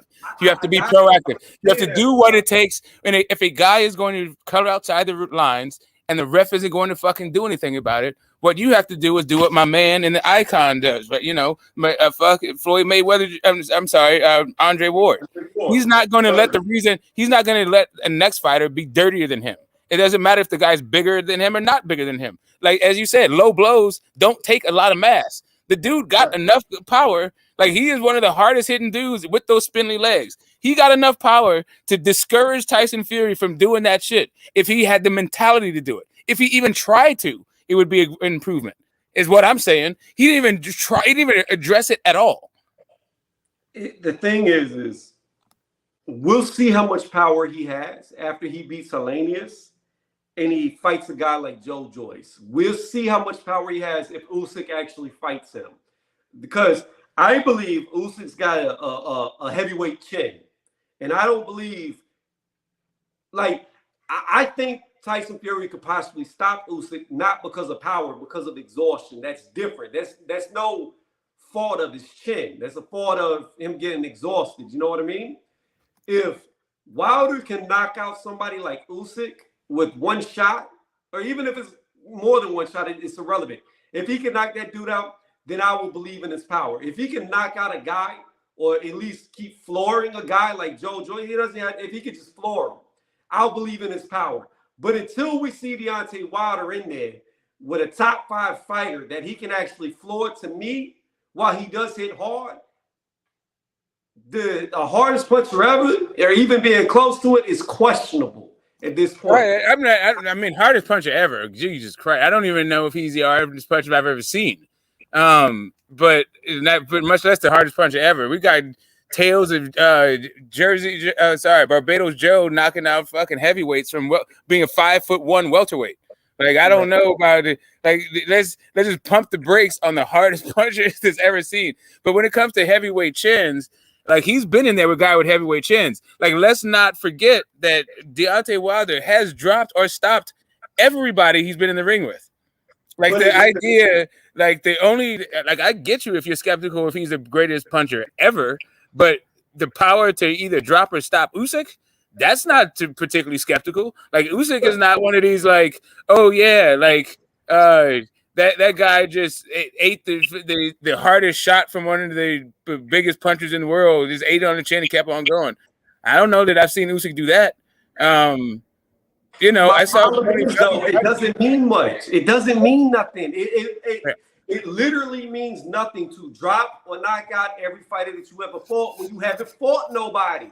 That's the issue. Outside, I got it.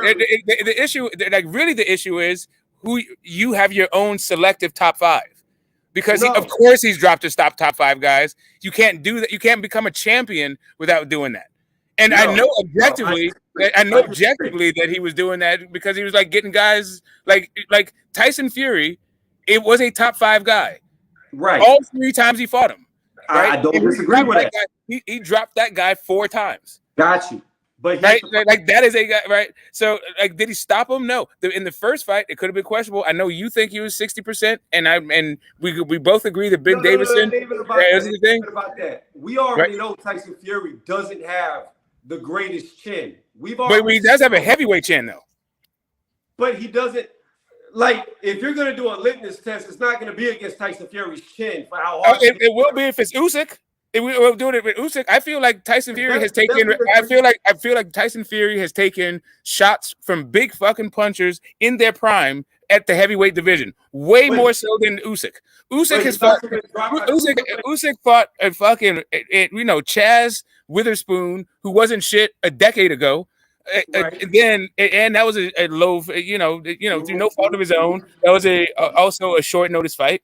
Right, and then he fought an old Chisora. We're talking about Tyson Fury fought a prime Chisora. Is the first guy to not only give him a defeat, but also the first guy to stop him. Right. That's that guy, and Mm-hmm. right, and then AJ, right? So that's his heavyweight chin record, right? I don't know that like I like if Fury's dropping a guy who outweighs him by 40 or 50 pounds, right? Depending on Okay, the fight, but here's what I would depending on tell the you. fight with those spindly legs, like I don't know why the hell a guy who's not gonna outweigh him at all and is gonna be the shorter dude and trying to win from the outside. So he's like his natural style is to be at the end of fucking wildest punch in the anyway. Like it's Okay, I don't know. but let me counter you with this. We watched Fury get dropped by Steve Cunningham. Okay, we watched it. We saw it. It happened. That was a Yeah. cruiserweight who moved up. Now here's No, the thing. No. Let me finish. Steve Cunningham was a cruiserweight. If we look at Usyk in the cruiserweight division, not even Breedis could hurt that man. And Breedis by far is a way harder puncher than Steve Cunningham is. And it did nothing to him. Joe Joyce fought Usyk, and his punches did nothing to him. Nothing. So again, Anthony Joshua really didn't do nothing to him. So if somebody like Wilder can hit him and drop him, then I would say that there's a strong argument to be made. But to compare Wilder's knockdowns, because he did get the knockout against Hearn the first time when Hearn wasn't out the ring for 2 years and coming back and somehow a #1 mandatory. When he fought Hearn, yeah, he floored him, but that was a Hearn that shouldn't even have been a champion that got in a fucking vacated match against Chris Arreola in a bullshit ass fight. Neither one of them guys were top ranked guys, and they got the fight for the damn WBC title. Okay, so this is where my age may be coming into a thing because I remember all of that stuff, maybe a little bit different than you. And then also, like the way that you did the gymnastics involved with reverting Steve Cunningham back to a cruiserweight in order to compare him with Usyk when the fight happened at heavyweight. And guess what? Stephen Cunningham was dropping and knocking fools out at heavyweight. Like Steve Cunningham could crack, and he fought at heavyweight. But he like doesn't. You know who is it? Like just like Usyk also is moving up at heavyweight, but you know what he's not doing? He's not dropping guys and stopping guys. But Usyk's not a power puncher. I mean, I got that. But what I'm trying to tell you is Kirk, the guy that you Cunningham is a power puncher. Usyk is a master boxer. These two guys, like the comparison that you make, first off, didn't make any sense for you to go back. I did not make a comparison between Cunningham and Usyk. No, I mean, I said no. The issue you're saying, no, I got you. But the thing is, you had to revert back to his being a cruiserweight. The issue is the fight. When he dropped Fury, he dropped him at heavyweight. But Fury was not the only heavyweight he dropped, or he knocked out heavyweights. So the idea that just because he dropped Fury doesn't mean he only has cruiserweight power. No, he not only was he dropping other heavyweights, those heavyweights also had heavyweight chins. Like no, people were just like dropping Fury left and right. It's cool he came up. Yeah, he came up, but he came up because he had the power to come up, not because he was like some master slick boxer like Usyk. Usyk relies on a different skill set to move up. I had to look at something. He had no knockouts at heavyweight. I'm looking at his box rec right now. Steve Cunningham has a total of 13 knockouts, period. He has no knockouts at heavyweight. His wins at heavyweight was decision, lost by the let me go from he fought here, who was an MMA fighter. So okay. Now it's okay. He has no knockout wins. At heavyweight. The only thing he does have is he has a 10th round against some dude with only 10 fights that didn't come out the corner. That's it. Outside of that, the last real knockout he had was at cruiserweight, and he only has 13 total. Now, I want you to look up Breedis, because Breedis is going to tell you everything that I'm saying, that he cracks way harder than Cunningham. Again, that we're not talking about cruisers moving up, because that's a completely different conversation. The fight happened at heavyweight. And now, hold on. Look at what Cunningham did. We can look at what Cunningham did at cruiserweight to get a gauge of his power when he was a cruiserweight. It does not compare to Breedis. Okay, the fight happened at heavyweight. I don't understand why you need to revert to cruiserweight to talk about Steve Cunningham at heavyweight. Because he didn't have power at cruiserweight, so how the fuck is he gonna have power at heavyweight? All right, cool. If he didn't have power at heavyweight, we can just look to see if he had power at heavyweight. Let's see, because I said he dropped and stopped people. He stopped nobody by knockout in heavyweight. He had one guy who he did stop, who didn't come out the corner, but he only had 10 fights. He only had 10 fights. All right, so of his 10 fights, was he ever dropped before? Since we're talking about power? I don't fucking know. Because 10 fights is more than Usyk. 10 fights. A guy who's 10-0 in boxing could be against 10 tomato cans. I would have to click on that guy's record. Let's take a look at the opposition. So let's take a look at the opposition, because 10 fights is more than Usyk has had at heavyweight. Yeah, but Usyk had more than 10 fights total to his career. And he'd been in there. Yeah, but he's at a heavyweight. Time out. He had been in there with multiple world champions before he moved up. You can't compare a guy who started at heavyweight, who only had 10 fights at heavyweight, to a guy who beat multiple world champions and then moves up in weight. It doesn't. That's not even a.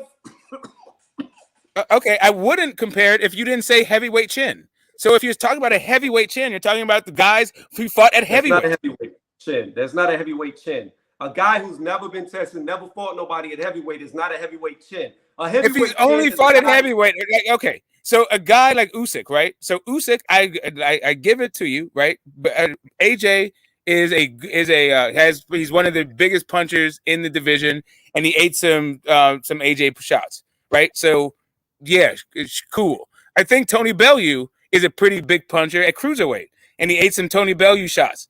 Cool. I'm not saying he don't have a fucking chin. That's not what I'm saying. I'm saying that Tyson Fury also has a fucking chin. I don't know why you would rate Usyk's chin over Tyson Fury's. Because, again, Usyk has been hit by guys who hit a hell of a lot harder than Steve Cunningham, and it did nothing to him, including Joe Joyce. I got you. So it's not, like I said, it's not. That's again that cruiserweight. Did they fight at heavyweight? We're talking about a heavyweight chin. I don't understand why when we're talking about the heavyweight division, you still keep talking about cruiserweights. Because, again, I have to revert to Steve Cunningham came up. Correct. From okay, so why can't you look at the okay? When you have when you have a cruiserweight who moves up in weight, who wasn't getting knockouts at cruiserweight, and he drops a guy at heavyweight, that's not the best chin. Whenever he couldn't do that to anybody else but Tyson Fury at heavyweight. That's not the best chin. Right. I understand what you're saying. If Tyson Fury wasn't in, okay, I get what you're saying. If Cunningham was the biggest puncher that he fought, right? He fought bigger punchers than Steve Cunningham, correct? And took those guys' shots, correct? And those guys were bigger punchers than, at least as bigger puncher as AJ is, right? Not really, because Derek Chisora has multiple one-shot knockouts, right? Most of Tyson Fury's fights are very one-sided. He doesn't really get I got you. I'm just talking about taking shots right now. I'm not talking about how competitive the fights are. Most Usyk's fights time out. Let me give you a prime example of what I'm saying. Lennox Lewis had no fucking chin, because if you can land on it cleanly, you can knock his ass out. That's proven by him getting knocked out by 2 B-level opponents. However, because he was so good at defense and his jab, nobody could get to the fucking chin to exploit it. Besides, it's not like he wasn't getting knocked out by well, he didn't fight Chris Bird purposely, but it's not like he was getting knocked out by feather-fisted guys. And I understand what you're saying. I'm talking about taking shots, right? I'm being very specific to the actual conversation. Heavyweight chance. So when it comes to Steve Cunningham, right? You can talk about his cruiserweight thing till the cows come home. That has absolutely nothing to do with what he did at heavyweight. So we can look at his heavyweight record and decide, okay, is Steve Cunningham cool? That's a ding on Tyson Fury. The facts are what the facts are. The other facts are, right? Because Steve Cunningham is not the only guy that he fought. at heavyweight. So he Right. also fought these other guys who are bigger punchers. Did those guys land clean? Yes, they did. What happened when those guys landed clean? Did he always go down when those guys landed clean? No, he didn't. So, like, to me, right, while you can say, like, Steve Cunningham, yeah, that's a glaring thing, and that's what, like, because of that one thing, I think you're reaching, giving the entire body of his work, and then also what he got up to do. It's not like he was dazed on wobbly legs or nothing like that. He got up and then knocked him the fuck out. He did knock him the fuck out. I think the 7th round, was it the 7th round he knocked him out? Or was it the 9th round? It was the 7th or the 9th round. I remember it was an odd round. I don't know. I know he got up and started fucking dominating that shit from the fucking jab. And he complained that he was being held and got and you know, like, and Steve Cunningham. It's not like I would thought Steve Cunningham was some great shakes, but I think that Tyson Fury has fought way better fucking competition than Steve Cunningham. And but I mean specifically, not even better competition, bigger punchers, and they've taken those shots clean on the chin. I don't know. Because, I mean, Tyson Fury kind of suffers from the same thing Deontay Wilder does. He hasn't really been in there with that many top-level heavyweights. Like, okay, what do you think Usyk is that, bro? Usyk just had 4 fights at heavyweight. Look, listen. Like, both guys have eclipsed fucking Tyson Fury when it comes to the amount of times their chin has been tested by a real heavyweight. Who's that? Both Fury and Wilder. Both Fury and Wilder what? Have been in there with heavyweights that have real heavyweight power. Not just one guy. Here's what I'm trying to tell you. Deontay Wilder is not you. I don't even know where Luis Ortiz was ranked in the world at the time that Deontay Wilder fought him. But if you want to give him Ortiz, fine. If you have to give him Stavern, who didn't even deserve to be in a title match, you want to give him that. Oh my God! Okay, that's the other part of it. Okay. He couldn't knock him out. He could not knock him out. He could not knock him out. All right, so the Bermane-Stavern fight, he won with one arm because he was injured in that fight. If you remember, he won that fight off of a jab, right? He couldn't throw the right hand. He was injured. Okay. But the other part of that whole thing is Bermane-Stavern at that point. I just want to say this one last point because you keep slagging off Bermane-Stavern. But he was, I believe, like, if he wasn't the favorite to beat Vitaly Klitschko, it was damn near like a 50-50 fight. No, not at all. Negative. Yeah, it was. And you know why it was? Because the Bermane-Stavern at that point could take a fucking hell of a shot and hell of a gas tank. And at that point, Vitaly Klitschko was prone to fucking injury and had a terrible gas tank. Nobody thought Stavern could win that. Are you for real? That fight, why do you think? Okay. Why do you think Vitaly Klitschko didn't take the fight then? That was on the show for like 2 years. He retired. Yeah, you know that he's retired in 2015. He sat around for 2 years. Yeah, not fighting. Correct. He was over there doing fucking political shit, wanting to run for office, which he ended up winning in the Ukraine. Anyway, I got it. No, he was old as shit. He was old. Yes, exactly. The dude was prone to injury at that point and old as fuck, and had a terrible gas tank. Bermane-Stavern could take a hell of a shot, had a good gas tank and decent power. And beat That's what I'm trying to tell you. The reason why nobody. Let's take a look. Absolutely nobody. And you're telling me that this is a 50-50 fight with a Stavern who beat nobody up to that point. Nobody. Okay. Do you realize that Vitaly was, like I said, champion? What about no. He was old, prone to injury, and had a terrible gas tank. And you think a guy who fought nobody supposedly had a good chin. No, that's what he did. He walked through shit. That's what Bermane-Stavern has always done, is walk through shit. He's had a great chin. This comes back to the Deontay Wilder and how much power he actually has. He walked through shit fighting nobody. Bro, it is because you have this zero-sum game. Like when they talk about, like when you talk about Tyson Fury's chin. Hold on. When you talk about hard hitters and you want to bring up heavyweights like Ernie Shavers, he got in there and fought all of them. We're not talking about whether or not. While he never won a title, every guy who ever fought him at the top, the elites, said that was the hardest puncher they ever felt. George Foreman, who was considered a knockout artist, got up there and fought all of them. We're talking about guys who tested their true power against the other elites. That is fine. That's cool. You're talking about a time when all the elites fought each other more often. So they all said that, so they had more elites to fucking sample from. But from this era, everybody who's gotten to the ring says the same thing.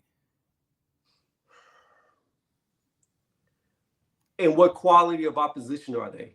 I don't know. You said that Tyson Fury has no chin because Cunningham knocked him down. I didn't say he has no chin. I said I don't understand. Then why are you skeptical of Deontay Wilder's power? How hard you hit? Then why are you skeptical of his power? Exactly. How hard? Like there is no way to compare him to Ernie Shavers or Rocky Marciano. There is just no way to do it. I'm trying to compare him to that. What I'm trying. Why you started this whole idea with saying that.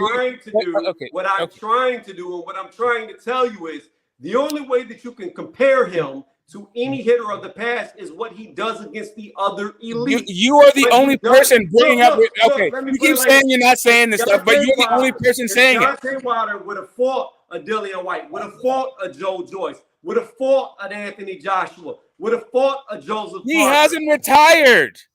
They guys fought each other more often. I'm not saying that. But nobody, bro. Again, Tony, you keep interrupting. You keep saying time out for some stuff, and you keep moving the goalposts to some places nobody's talking about. All right, listen. He has time. He has time because he's not retired. That's fine. He's also not in an era. I'm saying at this point, right now, 2022, he has not done anything to compare his power to greats who all fought each other, to elites who fought others. Awesome. You keep saying that you're not the one saying that, but you're the only one who keeps bringing that up. That is a really weird goalpost to talk about Usyk, who has not proven to have one of the best chins in heavyweight history. I don't know why you keep bringing up Ernie Shavers or the best hitter of all time or any of this shit when we're just talking about Usyk and a heavyweight chin. Did Usyk not just fight the #1 heavyweight? Usyk fought the #1. No, he didn't fight the #1. Of course he didn't. What are you talking about? All right. Okay. So according to who? Who said he was the #1 heavyweight? Because according to Ring Magazine, Wilder Fury was for the #1 and the #2 guy. That was fought between the #1 and #2 guy. So whoever lost that fight was the #2 guy. Right. How many belts does Tyson Fury have? 1. We know how many. Why you man? Come on, stop it, Tony. Come on, bro. Like, let's not do that. Like, let's just make your point. No. Let's make your point. I'm not gonna, like, please don't ask me questions that we both know the answer to. Just make your point. No, because I have to ask these questions. Just make a declarative statement. Usyk has more belts. My question to you is this. While AJ had 3 major titles, he also had a 4th title that's considered a major title over in Europe, which is the IBO. We don't count that here. The Ring Magazine doesn't count it. Nobody counts it anywhere. But the British Boxing Board of Control, they count the IBO as a major title, no different than the WBA, WBO, WBC, and IBF. They count it the same as that. Okay. So AJ, hold on, stop. Lord, what are you talking about? Pause. That is not how you become a recognized sanction body. That's just a bunch of point. I'm getting to a point. 3 titles, major world titles, is greater than 1. I'm sorry, I don't give a fuck. The guy who has more belts is the #1 guy. Okay, great, awesome. That is your metric. I don't think anybody on the planet Earth thought that Andy Ruiz was the #1 guy, even though he had all those belts you were just referencing, with the BBOC and all that shit. Whatever, bro. You can come up with your metric if you want. I'm just saying that from the Ring Magazine, they said that the #1 and #2 guy was Tyson Fury and Deontay Wilder. So Tyson Fury. The Ring Magazine is such a bogus way that they do everything. They think Tank Davis is greater than everybody. He ain't got no fucking real belts. Okay, I get you. because the Right, Ring so magazine. I'm not going off that bullshit. Okay, all right. So let me ask you this.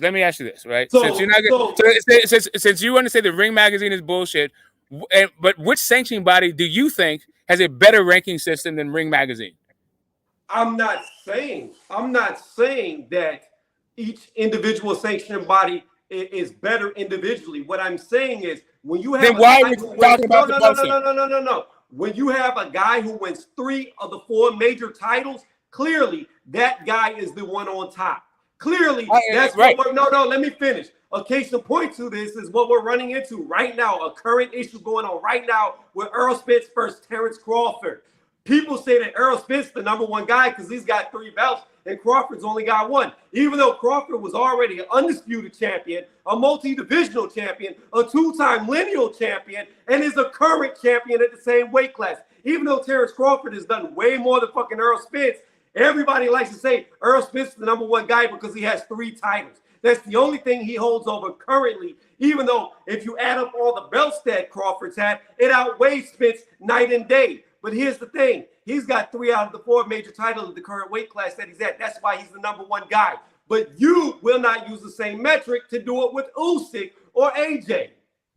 All right, so just two things. First off, people say he's the number 1 welterweight because he's done more at welterweight. The 3 belts is just one of the metrics that he's done more at welterweight. He has more knockouts at welterweight. He has more fights at welterweight. He's the number 1 guy at welterweight because he fought the better competition at welterweight, and he has more belts. But that's the one part. That's the Errol Spence portion. Just to give you an example of a guy who has all the belts in Devin Haney, and people say that Tank Davis, who has a baby belt, is the number 1 guy at lightweight.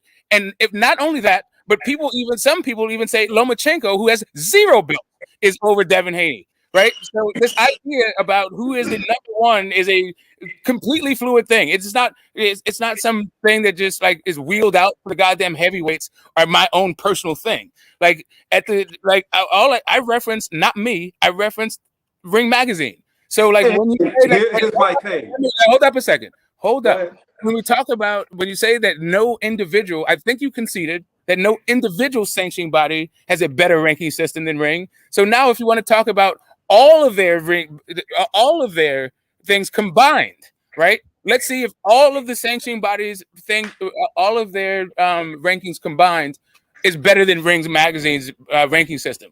Because you can't just hand wave Ring Magazine is bullshit, because really when it comes right down to it, all of the ranking systems are kind of arbitrary. Well, here's the problem with what you're saying. And at some point, you're going to have to reference at least some sort of consensus, or it's just me. Let me finish. Or else it just devolves to, and it's not a devolve, it's just a recognition of, we're just talking about each other's opinion, right? About our own system, about like how we rock it. And then I can just ask about your own integrity. Did you think that Andy Ruiz was the number 1 heavyweight when he had 3 belts? Yes. Or did you think he was like the 3rd or 4th or 5th best? No, I thought he was the guy to beat. Now, but the guy to beat that's subjective. I'm talking about the number 1 guy, the best. We're talking about number 1, number 2. I put ranking. Okay, These are numbered rankings. Let me ask you this, Smoke. When you beat the number 1 guy, what do you become? You become the number 1 guy. So there it is. I mean, it depends on where you are. Depends on where you are. If you're the number 2 guy and the number 1 guy, then you become the number 2 guy. If you're the number 1 guy and the number 7 guy, you could become the number 3 guy. No. So no, not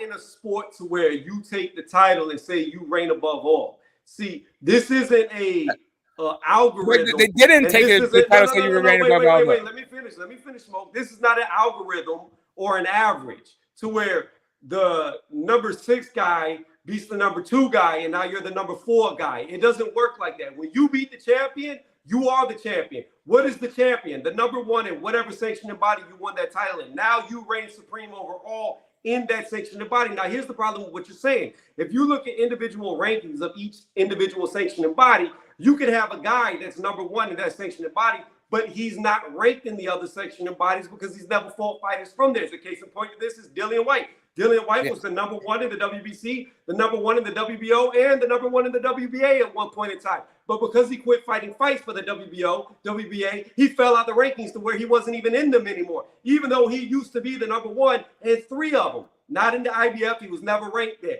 However, in those 3, he was number 1, but because he quit fighting their guys and solely went after chasing Deontay Wilder and only went after WBC, he fell out the rankings. So, again. Guess which rankings he didn't fall out of?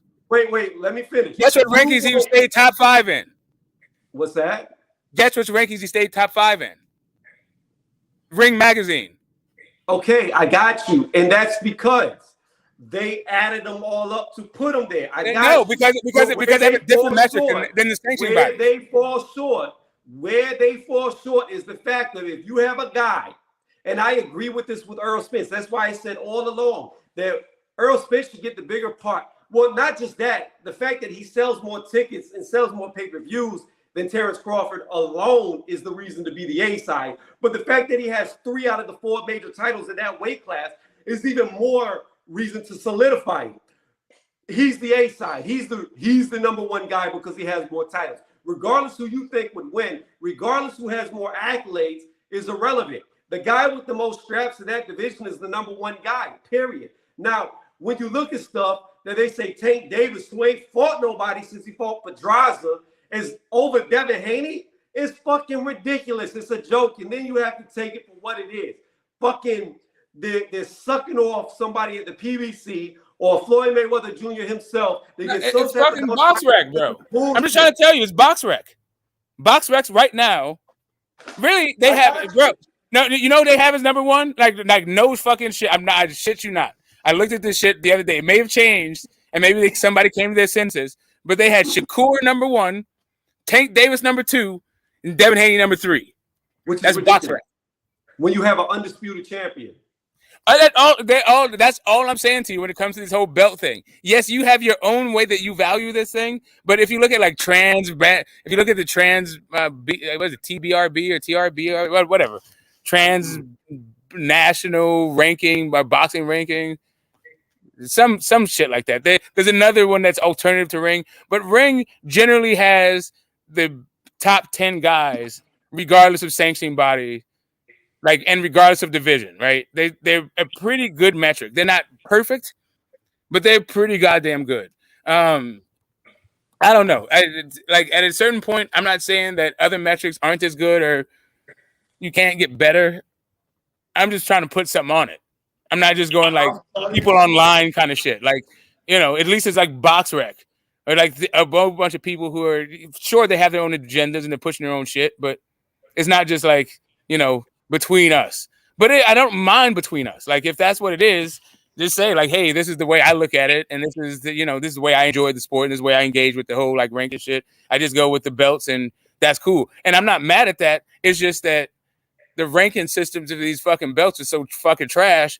I don't know that the champs really represent the best. I don't think Yildirim or Callum Smith is the best that the WBC has to offer. I think David Benavidez is.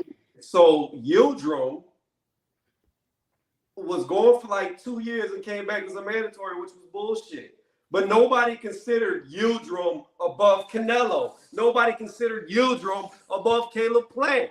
I'm just talking about. Let me finish. Yeah. But by the logic that you're using, that would be like saying Yildirim's above him. Nobody considered Callum Smith. Nobody considered Callum Smith above. In fact, I've said it multiple times that I've never personally, even though Canelo's got all the belts, I've never personally considered him true undisputed because of one reason, and that's David Benavidez. That's what I said, yeah.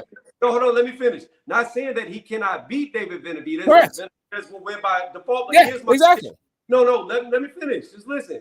Here's my issue with Benavidez and the whole situation. Benavidez lost the belt due to cocaine. Got it. He lost weight again after he re-won it. He lost it again due to missing weight, which to me, cocaine, weight, missing weight go hand in hand because a lot of athletes use cocaine to be able to drop weight. So it makes sense. The issue that I have is anytime a champion wins, when their belt is vacated due to missing weight, they are always first in line to fight for that belt and the next vacated match. Only with David Benavidez and Canelo did that not happen. Only for Canelo did that shit not happen. Now, here's another thing. To even show more protection against Canelo, Zach Parker was supposed to fight Andrade. 2 weeks before the fight, before Andrade got injured the first time, the WBO comes out of nowhere and says, oh, Caleb Plant counted as a mandatory defense for Canelo, so you won't get to fight him for 14 months. When has that ever happened? Right. So I think we both agree.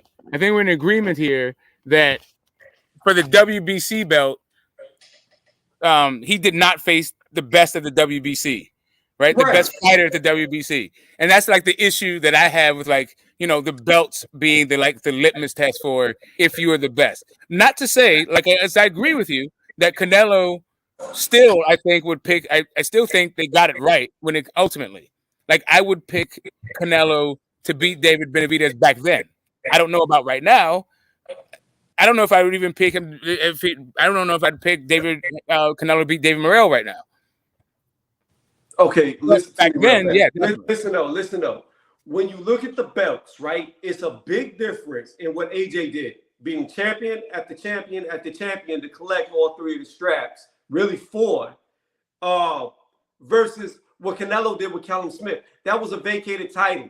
They fought each other for David Benavidez's belt, the two-time WBC champion. That's how they got it. AJ did not win it like that. He went for Charles Martin. He went for Parker, and I forget the other motherfucker he went for, and got all the straps. Okay? That is different than just doing a vacated match and getting the title. He became the man, had three of the four major belts. People could argue that Deontay Wilder could beat him. Me right now, looking at it in today, I said it. The whole time, Deontay Wilder, Anthony Joshua had been in boxing, I had been confident that AJ would beat Deontay Wilder. More than likely knock him out. Today, right now, on this same stream, I said, I think it was 8:26 to be exact, if I remember the time that I quoted. I said, I'm not so confident anymore that AJ could beat Deontay Wilder. The first time I've ever said that. I'm not confident anymore. But regardless of who you feel could win, AJ was still the number one guy because he collected all those belts. Whoever beats the guy that's number one and gets all those belts becomes the number one. That's my logic. It does not change no matter the weight class. If Paul Butler beats Inouye, he is the number one guy.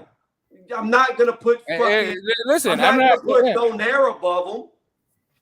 Listen, I'm not saying that what you're saying is not logic. It's just not necessarily. I can come up. Listen, you can come up with a standard and be consistent and still come up with the wrong result. But at least you're consistent, right? And that's all I think people are doing. At the end of the day, it's like no matter what ranking things, you wind up like probably leaving some guy out of a number one position because I don't think Andy Ruiz was ever the number one heavyweight, regardless of how many belts he had. I think I still would have picked Tyson Fury, Wilder, the same people I picked to beat him. Now I would have picked, all that shit. Like I don't think he's I never thought he's the number one guy, even though he had the belts. As a matter of fact, Fury is the one guy who's held all the belts in the 4-belt era. He has held them all. He's won every single belt that you could win. Right. So like if the number one guy fights the number two guy in that fight, to me that's in every other kind of competition, that's it. It stands to reason that you get the gold medal winner and the silver medal winner. But for some reason, people feel like the gold medal winner, the silver medal winner, and then you have the bronze medal fucking winner and whoever doesn't medal. If those two fight, the winner of that fight leapfrogs the silver medal. How the fuck does that work? So let me go back. I don't get it. If Wilder and Fury was 1 and 2, and Fury and AJ was 3 and 4, how does the number 4 guy beating the number 3 guy make him the number 1 guy or the number 2 guy? Again, the number 1 guy is always going to be the guy with the most titles. But it wasn't the case because they said the number 1 guy and the number 2 guy was Tyson Fury and Wilder because the guy with all the belts got his ass whooped. No. You're saying that, and they're saying it. I'm saying that's. All right, now I got it. I'm saying I got your thing, but I'm just saying even if your thing, if the number 1 guy is just the guy with belts, it comes up with guys. For me, guys like Andy Ruiz, like I don't think that Andy Ruiz can beat Tyson Fury. So it just comes up with these guys. It comes up with it when it comes up with your number one guy turns out to be not really the best guy in the division. Right, but here's the problem. I don't feel like Andy Ruiz could beat Tyson Fury, and I don't feel like Andy Ruiz could beat Deontay Wilder. But here's the issue. What we believe is irrelevant to the facts. The fact is they haven't gotten in there and proven that they could beat them. So we could be wrong. We don't know what happens. The only fact is this. There's a big argument that Andy Ruiz beat Joseph Parker and was robbed in New Zealand. Now I feel like Andy Ruiz won that fucking fight. Then he goes on to beat the number one guy in Anthony Joshua, which even re-solidifies that he was probably robbed, and that's the only reason why he has that one loss. It should have been an O on his record. He should have had the title the first time AJ fought for it, the WBA, I think it was. Anyways, moving past, or was it the WBA? I don't even remember. It was one of the going in like triangle theories, fights years. No, I'm not doing a triangle theory. What I'm trying to tell you, I'm not doing a triangle theory. I'm not saying this guy can beat that guy, that can beat that guy. What I'm saying is yeah, you literally are. No, I'm not. I'm literally talking about rankings. What I'm saying is Ruiz fought Parker. So did AJ. If Ruiz would have beat Parker like he should have, we would have got the Ruiz-AJ fight sooner than a 2-week notice when Jarrell Big Baby Miller fell out of the fight due to PEDs. My point is this. Parker would have never been there. It would have been Ruiz and AJ first to see that. So you got a guy who only had one loss that people argue he should have won that fight. He beat AJ. He became the number one guy. He's the number one guy. All right. Okay. AJ again. Okay. That's what I'm trying to tell you. You're assuming you're doing a counterfactual. Because Andy Ruiz beat him in 2018, you think he would have beat him also back then. There's no way to prove that. I didn't say that. You did. You said he would have got the AJ fight sooner. Okay, that means he would have gotten that. Hold up. I'm trying to make my point. You're misunderstanding what I'm saying. No, I'm not misunderstanding what you're saying. I'm talking about. I'm not done. This is what you do. You ramble on. No, I'm not rambling on. I'm trying to finish my point. You are the one who just made 15 points. I can't even get through one. Don't make me mute you. What I said was, listen to my words. I heard what you said. You said we got to fight sooner. You misunderstood me. Let me finish.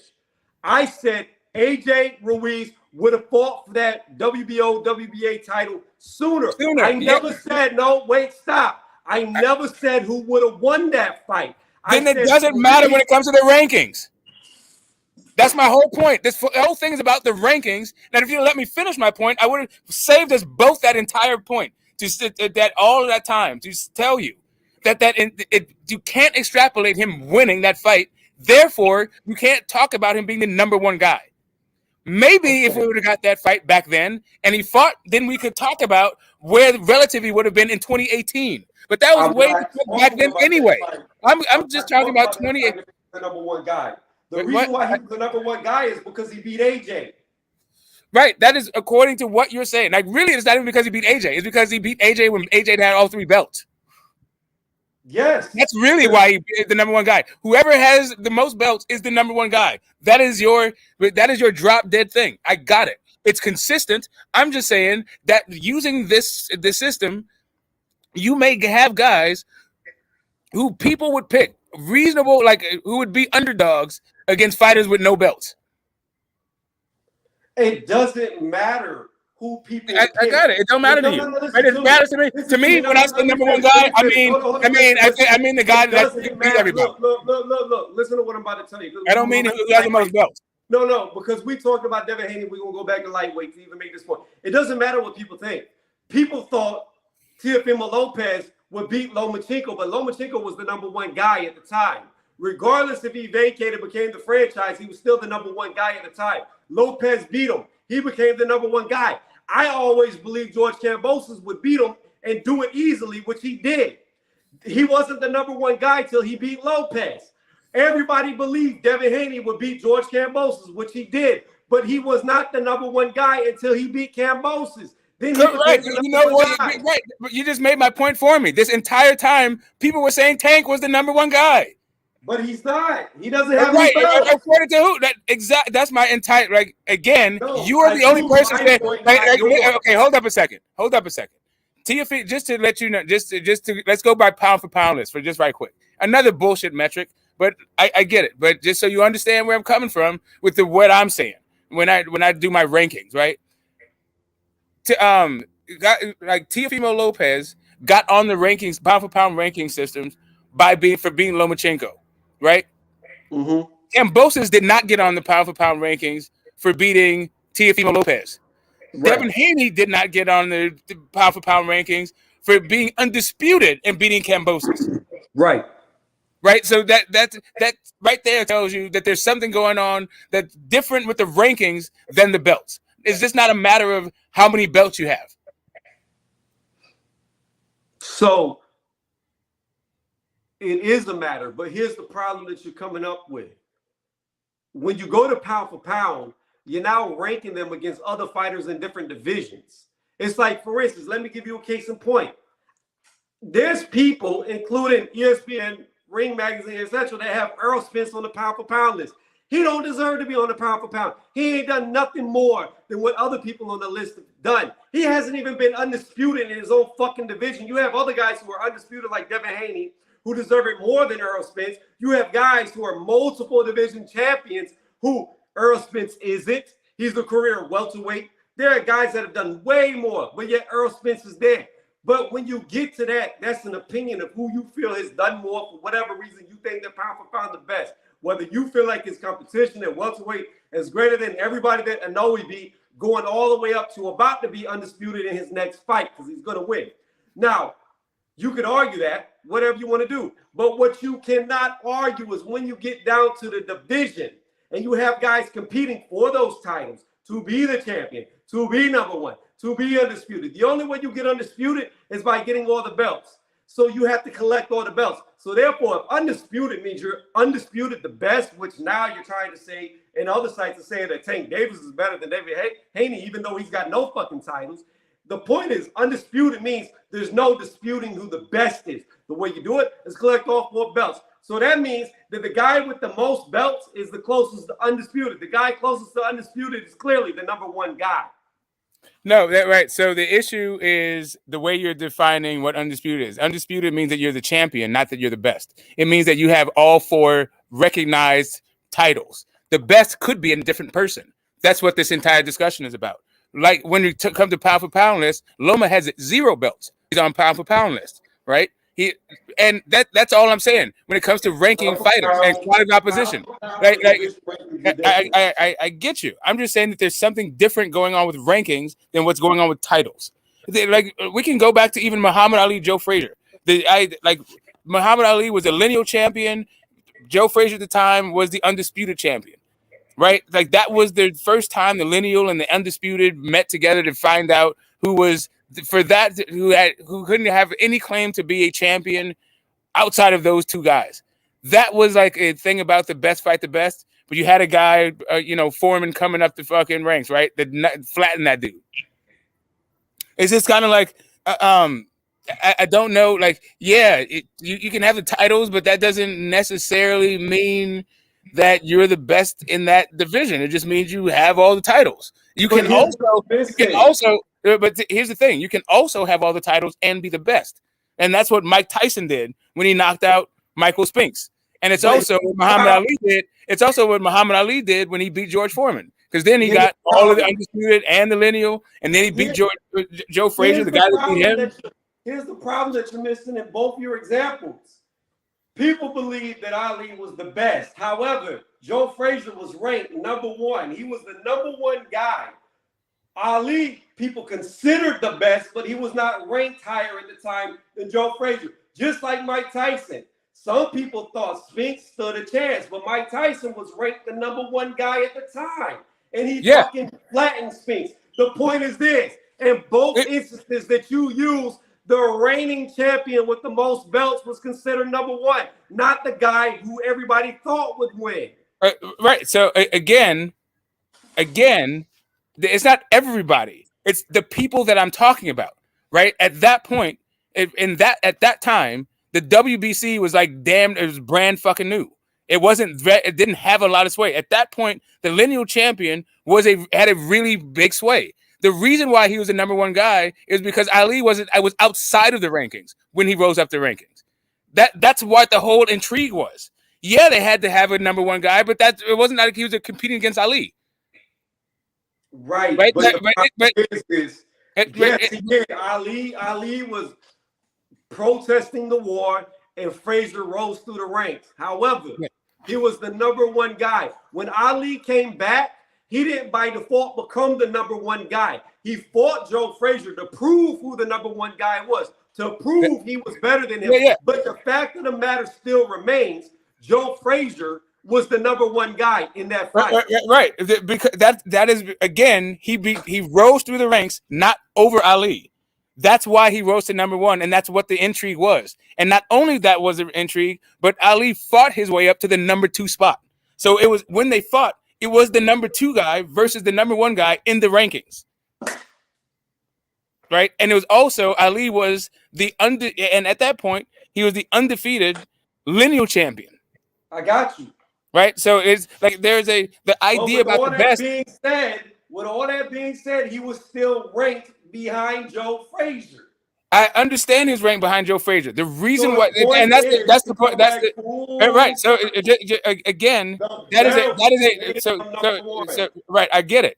That is a time when the number one guy had both the belts, and as I stated, sometimes the number one guy has all the belts. Lennox Lewis was the number one guy with all the belts, right? But there's also times when guys have all the belts and they aren't considered the number one guy.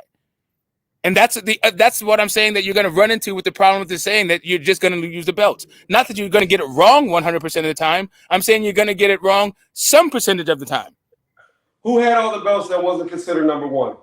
I just told you, Devin Haney, right now. No, nobody believes what you're saying. Okay, right now, when Lomachenko is higher ranked than Devin Haney on pound for pound list. Right on ESPN. Okay, right now. Okay, you say no. You literally just said nobody, and now you're saying something that's different. I'm telling you who the people. Right now, I'm not using two different metrics. I'm telling you that somebody is saying this. ESPN is somebody. They are saying this. Right? So just a second ago, bro. Okay, again. Listen. If I can get through this thing, holy fucking hell! You're trying to argue power. I'm trying to get through all of the people, and you won't let me finish the whole thing. That's just one of the people. The other people are BoxRec. BoxRec just looks at 135-pound division. BoxRec does not have Devin Haney as the number one lightweight, not just pound for pound. Okay, so let me say this. Pound for pound has nothing to do with division rankings. For instance, a case in point to this. If Errol Spence Jr. fights Terrence Crawford and Crawford loses, he could still be considered pound for pound better than Errol Spence. Why? Because he came up 3 fucking divisions to fight him. Will Errol Spence be able to go up 3 or 2 more divisions to be able to capture the 160? Bud, no. Bud can't go up that high. Anyway, that's not even. That is a bananas, bro. That is a okay. Your methodology is bananas. First off, right now, Errol Spence is like ranked number 3, and Bud is ranked number 1. If Errol beat Bud, of course he's going to be ranked higher than Bud. Unlike people's pound for pound, not like some weird he came up from 3 divisions. The guy has been at welterweight for the better part of a decade. Listen to me. Errol Spence will be the number 1 welterweight if he beats Terrence Crawford. He's already the number 1 welterweight. But when you have a guy who started 2 weight classes below you and he's moving up into your 3rd weight class to fight you, that is what's made him a pound for pound great, because he has defeated all odds by beating bigger men. For Errol Spence to do the same thing that Terrence has done, he has to move up to 160. He has to fight Charlo. He has to fight Triple G. That's the only way he achieves the same shit that Terrence did, because Terrence is supposed to lose to Errol Spence. He's supposed to lose to the number 1 guy in welterweight because this is his 3rd division. He's not supposed to be beating these bigger men. He is the definition of what pound for pound is. If you could take one guy, make him the same size as the other guy, he would beat him. He's the definition of that because he's doing it by moving up in weight and winning. Errol Spence is the career welterweight who's fighting a guy who's naturally smaller than him by 2 weight classes. Him beating Terrence Crawford is not as big of an achievement as it is Terrence Crawford beating him. A same-like achievement would be Errol Spence beating Charlo, Errol Spence beating Triple G. That's the same level of achievement. But he is not, in my opinion, credited the same way as if he beats Crawford as Crawford beats him because he's supposed to win. It's not That's the same. because, you know why? Pound is different than division rankings. Right, because Errol Spence beating Bud will be better than everything Bud did in his entire career. That's firstly. Secondly, it is not necessary for you to move up in weight to be on the pound for pound list. Thirdly, you had guys like Mike Tyson who've been on pound for pound lists. But all I was telling you was different ways that Devin Haney is not considered the best fighter at 135 pounds, both because of pound for pound lists and also from ranking systems. We can just, and you were just saying that nobody thinks this. I was just pushing back on the idea that nobody thinks this. Who is Tank beat at 135? Say again? Go ahead and name who Tank's beat at 135 because it's going to be atrocious. Okay. I'll be right back. Give me 1 second. Well, I'll be right back. I have a phone call. I got a phone call. Just give me a second. I'll be right back. Give me a second. Of course, Smoke would walk away on that question. Who Tank is beat at 135? Who did he beat? Gamboa? Okay, so that's going to make him rank higher than Devin Haney. Oh, there's an issue. Devin Haney beat him as well. And did it better, in my opinion, because he fought a non-crippled one in the ring. Rolly? He beat Rolly? Rolly makes him number 1? I'm sorry. I believe Devin Haney beat the man that beat the man.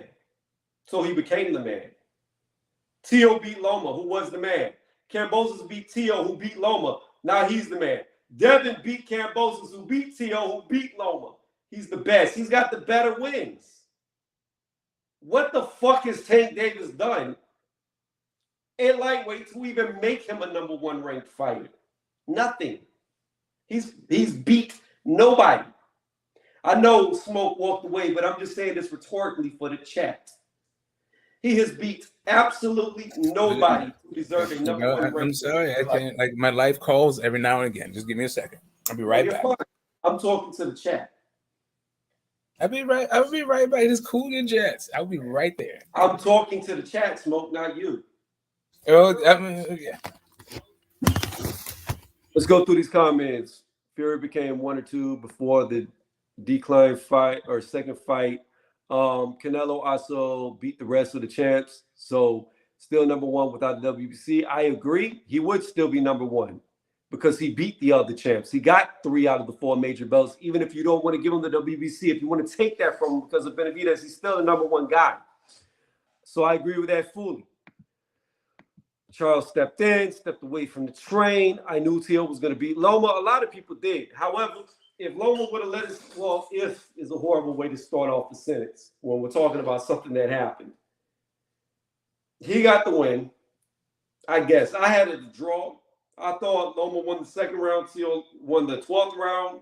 First round, Tio. Round 3 through 6, Tio. Round 7 through 11, Loma. All of those were pretty easy to judge, in my opinion. I thought it was a draw.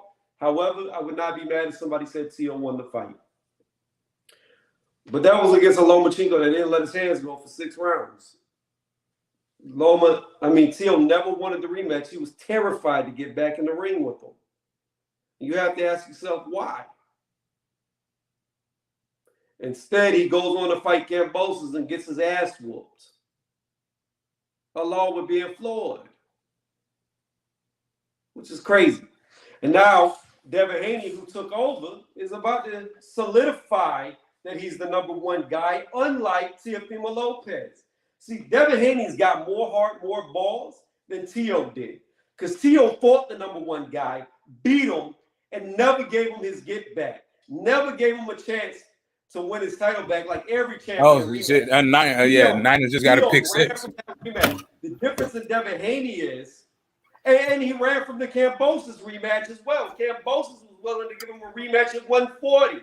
T.O. Steele did not want a rematch against Kambosos after getting his ass whooped. The difference here is Devin Haney is a way better fighter, way bigger heart than Teofimo Lopez, because Devin beat Kambosos, and now he's going into the rematch, which is something Tio would not do on 2 occasions.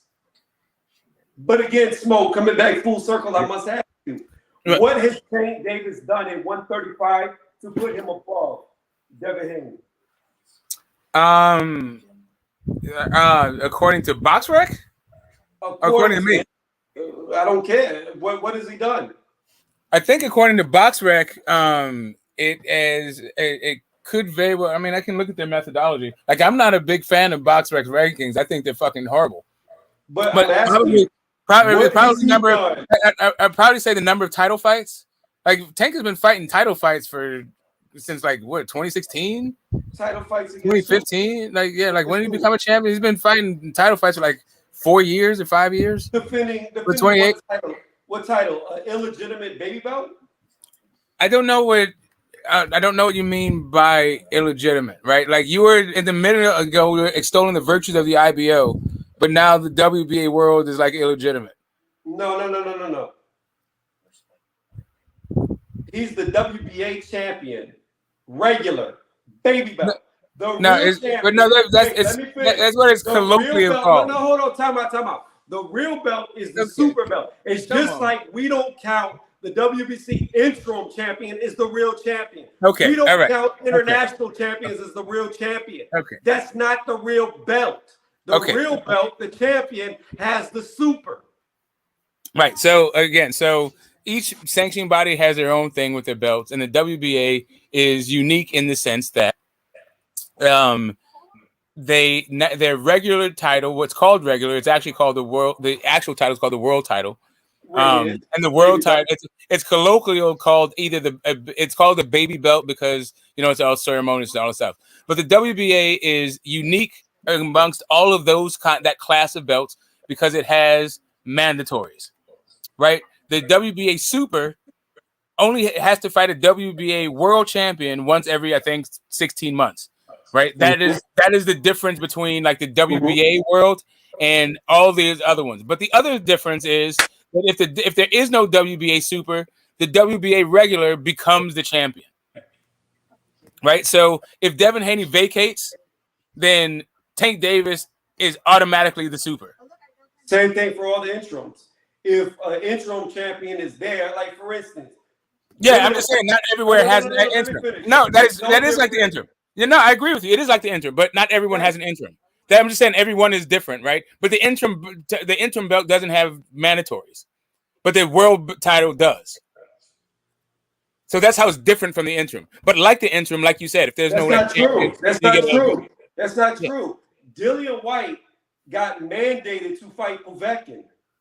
Yes, to fight a man, right? That was to become the mandatory. The interim title itself doesn't have mandatory. The interim champion. No, I got it because the interim champion doesn't make you the mandatory. That's the whole point. Dominic Brazil. Listen to me. Mauricio has already stated that the interim title makes you the mandatory by default. In fact, no, it does not. In fact, I guarantee you, if you just do a wiki search right now, it will even accredit. And there's interviews with Mauricio saying this. In fact, let me finish. I had to pull up an interview of Mauricio to kill somebody's bullshit ass narrative where Mauricio said out of his own fucking mouth, when you become the interim, you're the mandatory. No, it's not. Okay, so like straight up, right? I'm going to tell you just right. I can do it like just with a newspaper article. Dillian White, once he became the interim, right? He was hoping to be named the mandatory. He was already the interim champion, and then he had to try to become the mandatory. It was not an automatic process. Not only the interim champion, the automatic thing is if there is no champion, if the title becomes vacant, then the interim champion becomes the champion. That is the automatic thing. It's not the interim champion does not have mandatories. The regular the WBC world title has mandatories, right? The WBC champion has mandatories, not the WBC interim champion. In the WBA's case, the WBA world has mandatories, not the WBA super. The WBA super only has to fight the WBA world, I think, like once every year, like 16 or 18 months. I'm not quite sure which one. I think it's 18 months. I'm looking up this video if I can find it. It's gonna kill everything. You know, I can do it. You can just do you can just do Dillian White hopes to become mandatory. Like you know. No. Right after Dillian White lost to Povetkin, Mauricio Suleiman gave an interview to where he stated, because Povetkin is now the interim title holder, he is the mandatory to fight because his interim champions are mandatories. He says it out of his fucking mouth. Right. So when Dillian White beat Povetkin in the rematch, Dillian White needed to fight. He didn't know if he was a mandatory. He was trying to become the mandatory. He was the interim. He got the interim title back, but he lost his mandatory status. I wish I could find this fucking interview. It's so long ago that it's so right. much. I'm just trying to tell you. In the very next fight, the opposite was the case. I wish I could find him saying it out his fucking mouth, because it would dead it all right now. It wouldn't, because in the very next fight, the opposite was the case, bro. I don't know why you like stuck in this moment. What he said out of his mouth. Awesome. Do you want me to talk about how many contradictory things that we've heard out of Mauricio Suleiman's mouth? Man, you got to go by the newest thing he said. Again, that's what I'm telling you. What the newest thing he said was after that fight. What the thing that you're talking about? In fact, hold on. What did Earth write? Is Daniel Dubois champion? Yeah, is Daniel Dubois champion? He's a WBA world champion. He's a WBA world champion. Yeah. So here's the thing. Okay, how about this? Let me ask you this. Let me ask you this. Do you think that Triple G is a first ballot Hall of Famer? No. Fuck no. I don't even think Triple G should be a fucking in the Hall of Fame.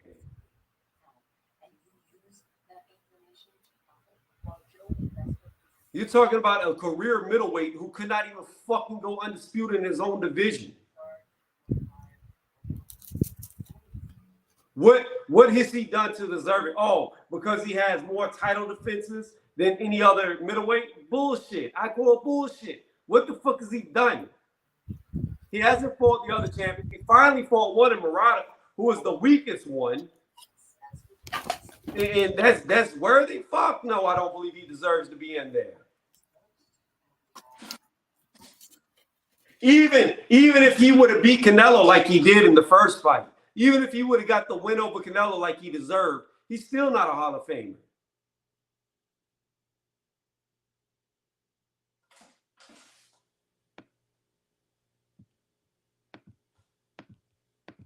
I don't know where Smoke went. I'll be right back, guys. I'm gonna pour some post-workout shit in here. No, yeah, give me a second. I got something to say. Just give me I'll be right back. I'll be right back.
All right, I'm back. Yeah, me too. All right. But like I said, no, Triple G does not deserve to be in the Hall of Fame. Right, but you do credit him for having a bunch of title defenses. You just don't think they were against anybody. So you're consistent. Here's the thing: all those title defenses, they're of a bunch of them are of the world title, like 9 of them. The same belt that Tank has at 130, and the one they had at 142. I got you. But you know what? It's also different when when there's no super champion in the division. So if you have the WBA regular, the baby belt, or the world title, and there's no super champion, then clearly you're the #1 guy. It only becomes lesser than if there is a super above you that supersedes it. But in his case, he's the real champion for the WBA, regardless if it's the same belt as Tank. It's not the same situation.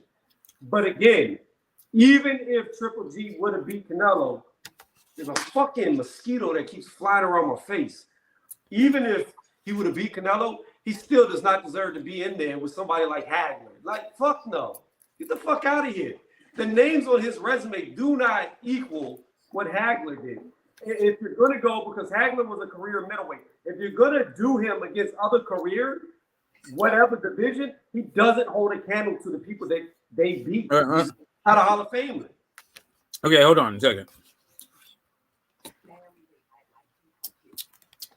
Okay, I think that Marvin Hagler is not the average middleweight or Hall of Famer. Like, I feel like there's a percentage of Hall of Famers. Let's say that there's like 153 like in the modern. I think it's like fewer than 160 people in the modern wing, right? Not the pioneers, the old timers, none of that shit.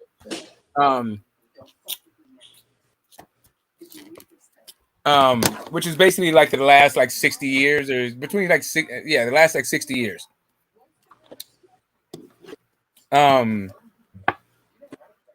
No, was it the last 80 years? No, the last 80 years. I think your last bout had to be like 1947.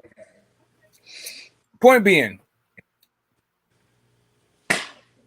there's a percentage of those guys that are ATGs, right? And I'd say like maybe like 25, 30% of like 150 people, right? And Marvin Hagler is there.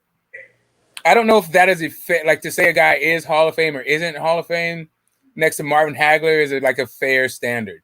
I think like, B-Hop is a Hall of Famer, right? I don't think he's goddamn Marvin Hagler though. Listen to me. It is a fair, because here's the problem. Anybody can get into the fucking Hall of Fame nowadays. The issue is you have guys like a Toro Gotti who's in the fucking Hall of Fame. But that's not a joke. That's not a Hall of Fame fighter. He's just not. Whether they make it or not doesn't mean they deserve it. All right, so they only let 3. There's like approximately like 18,000 fighters at any given year, right? And 3 of them get into the Hall of Fame. Every year, there's 3 guys in. Right. I don't think everybody can get into the Hall of Fame. Like Arturo Gotti is the common one that they pull out. But listen, I'm not a big fan. I wasn't a huge Arturo Gotti fan, but he did participate in several Fight of the Years. Okay. He wasn't there, I don't, it's not my cup of tea. Like, he got a sympathy vote maybe because he died under mysterious circumstances. But Arturo Gotti meant a lot to the boxing writers, right? We know allegedly his girl got him. Allegedly. Allegedly what? That he was murdered by his girl. Allegedly. Oh, right. Yeah, I don't know. But anyway, I just said he died, right? I didn't even go to the whole I'm saying unfortunate thing. Allegedly. Yeah. It sounds like you feel like No, I'm not saying anything. I'm not saying anything. Definitely, I'm just saying allegedly. Right. But you're doing you're doing like the hand signs. That's like sign language. Your hands are saying stuff. I'm just putting in quotes allegedly. That's all. But when you put quotes around allegedly, it's like you're saying we don't need to talk not about allegedly though. That's the whole issue. No, I'm not getting bound to nothing. Like I'm not I'm not officially. Wait, hold up a second. Wait, hold up a second. Is it controversial to say that you think his one would think, not you, I don't mean you specifically, but you generally, is it controversial to say one thinks Arturo Gotti's girlfriend killed him and robbed him? Because I think that's like a pretty like widely held view, right? So here's the thing. You cannot. So a lot of people that do this shit are broke. They have nothing to lose. There's certain things you can say and certain things you cannot say without proof to where you are held liable. So I will never put myself in a situation to where if this channel ever blows up, some shit from 5 years back, say 5 years into the future, can be used against me. I will never do that. I'm too wise to do that. So we will use okay. All right. I get it, but I think you're overcorrecting a little bit. Like I think that your voice being one of the million voices. There's been several documentaries. Like there've been all of these fucking things. There's not like you are not going to be the poster child for saying like Coco 19 might be a conspiracy. Maybe the Chinese manufactured it in the lab. Like you won't be the first guy to like say that, right? Hey. I'm not gonna be the poster child for anything. I'm just trying to tell you. I don't think that you would. That would make you that would make you like the last person to say. Like literally, I don't know anybody at this point. I think you would have to know the situation intimately to think that she didn't do it, right? You'd have to have some like really inside information, like from what they told us, like that is the reasonable conclusion. Like, yeah, I don't know, man. Anyway, point being, I don't have like me. I think Devin Haney beats Tank, so I think Devin Haney is the best lightweight, and he has all the belts. I don't know if he can beat Tank. So like, just like straight up, like I don't think that Devin like Tank. Or I certainly don't think Shakur should be ranked over either guy. I don't know if Devin Haney has enough pop to keep Tank off of him. Yeah, I just think he'll make him think, and Tank will fucking check out mentally, and then just get overwhelmed and get bored. What I'm saying is, I don't think he could even make him think. I don't think he hits hard enough to give Tank anything to think about or to knock him off balance. I mean, if he has more fucking like if Leo Santa Cruz can make him think, goddamn Devin Haney can make him think. Leo got more power than he does. Well, you got your goddamn cotton picking. Devin Haney was born with butt. You're gonna turn him into a foul-mouthed sailor. If you don't get the fuck out of here, man, you got the craziest takes. You are consistent. I'll give you that. But goddamn, for real, bro. Like Leo Santa Cruz, who didn't have power at 126 pounds. His harder than Devin Haney. If you don't get the entire fuck out of here, Devin Haney was breaking faces before he got fucking surgery. Let me tell you something. Campbell Hatton has more power than Devin Haney.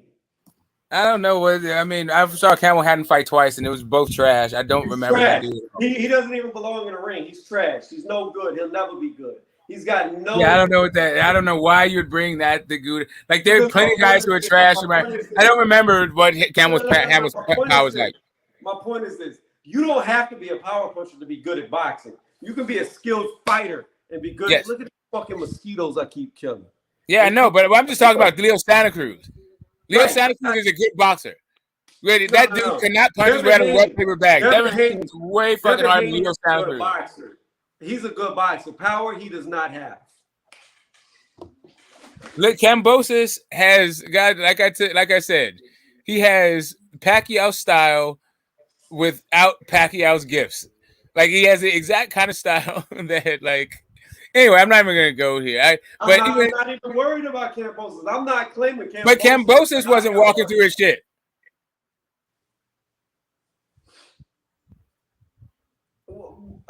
Wait, time out. Okay.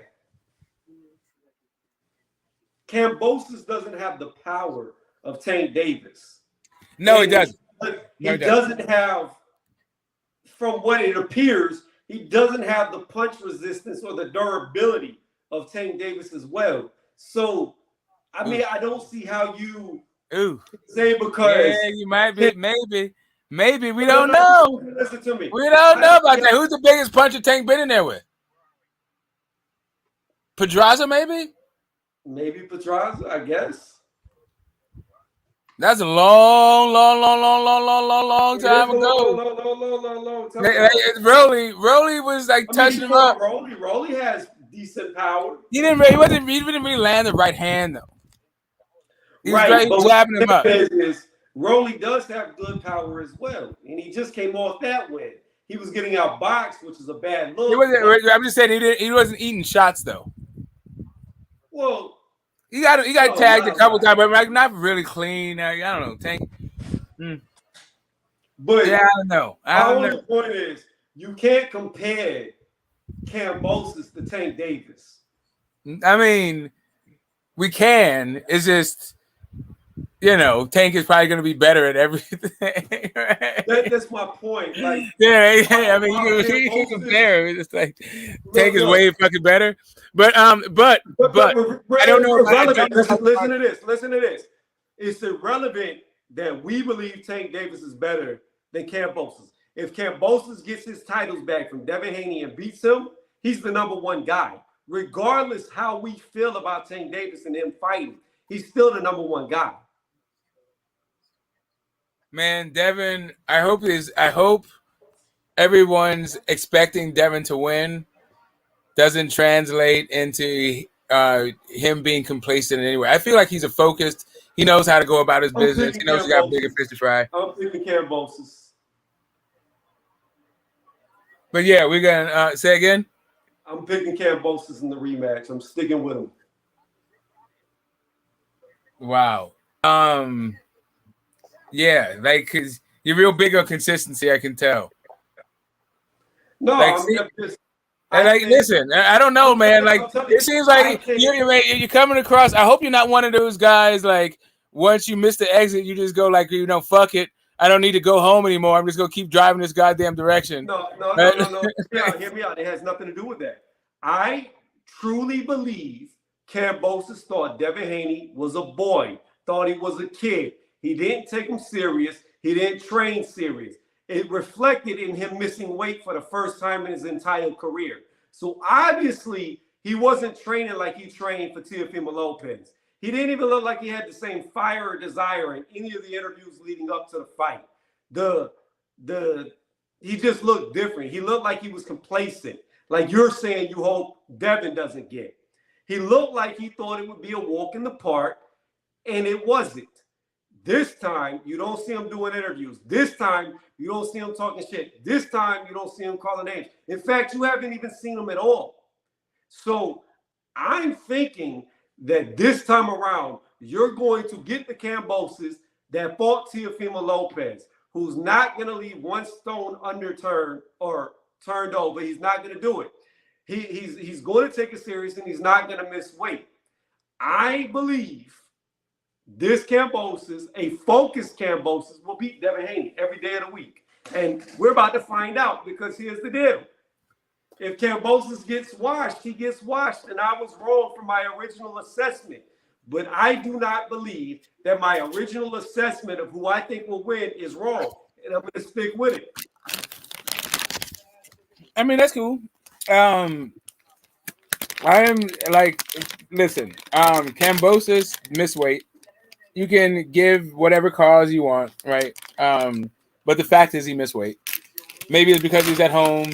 Maybe it's because he had achieved his big dream of getting a big ass fucking bag and fighting at the stadium and all that stuff. Whether he is more focused or not, that seems to be like wishful thinking. You can extrapolate him like turning off everybody in the goddamn media so nobody wants to talk to him as him being focused if you want. Or maybe you can just say nobody likes a shitty interview. I don't know. He was trying to sell this whole like Christianity versus Islam. I don't know if you can relitigate the Crusades in 2022. I didn't see that.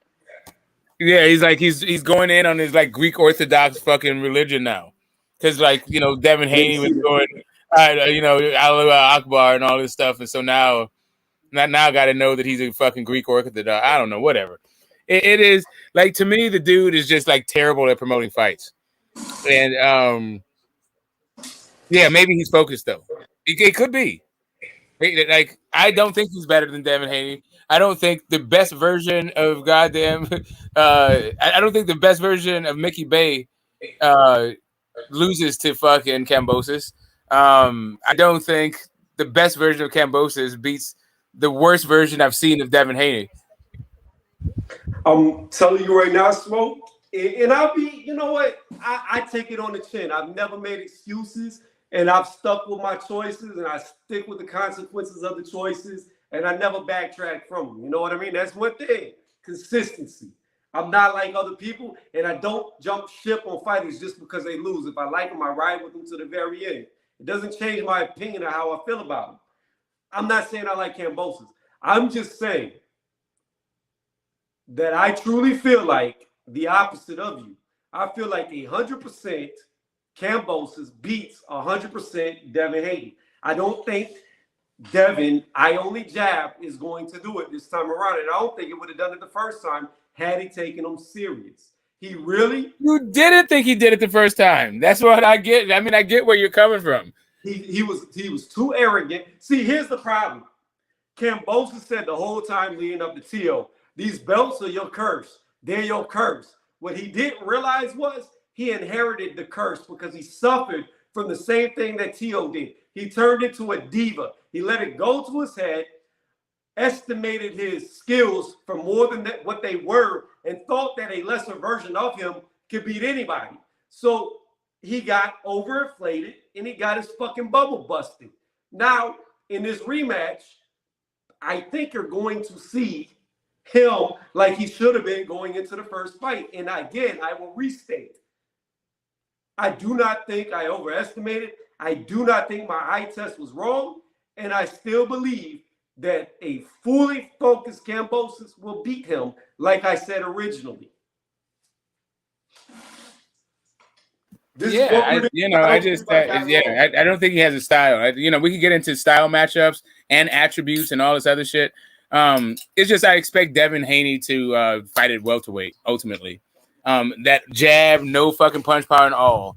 I think he's going to be a welterweight champion, and I don't think Kambosos can really compete above 135 pounds. So they're just that. Like Mr. Sizist should be able to get behind at least that assessment of where I'm coming from as just like at least a slight edge before we even get into like the stylistic thing.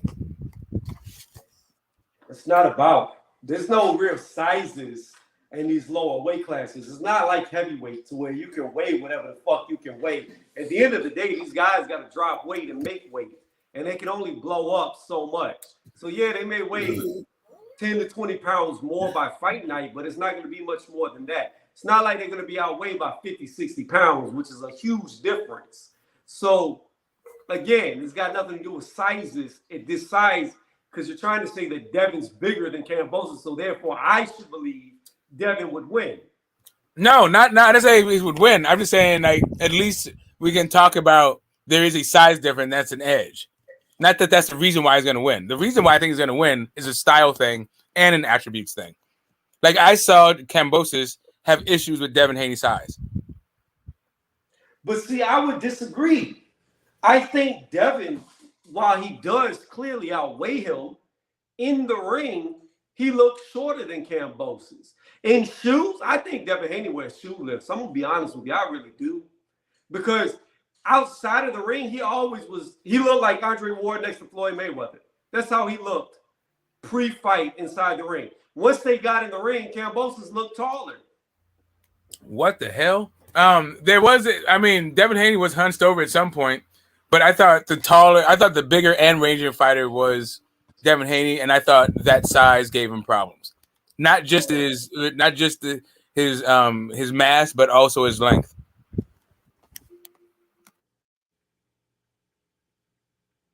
Hold on one second. I'm trying to see something. I can't. So this is going to be the first thing I show you. This is what I'm talking about. Look at this picture. You see how much taller Devin looks? You still there? Yeah. All right, look at the height difference. Now what I'm going to try to do is see if I can find something to show you what I'm talking about. The fuck? My phone's fucking up. Hold on.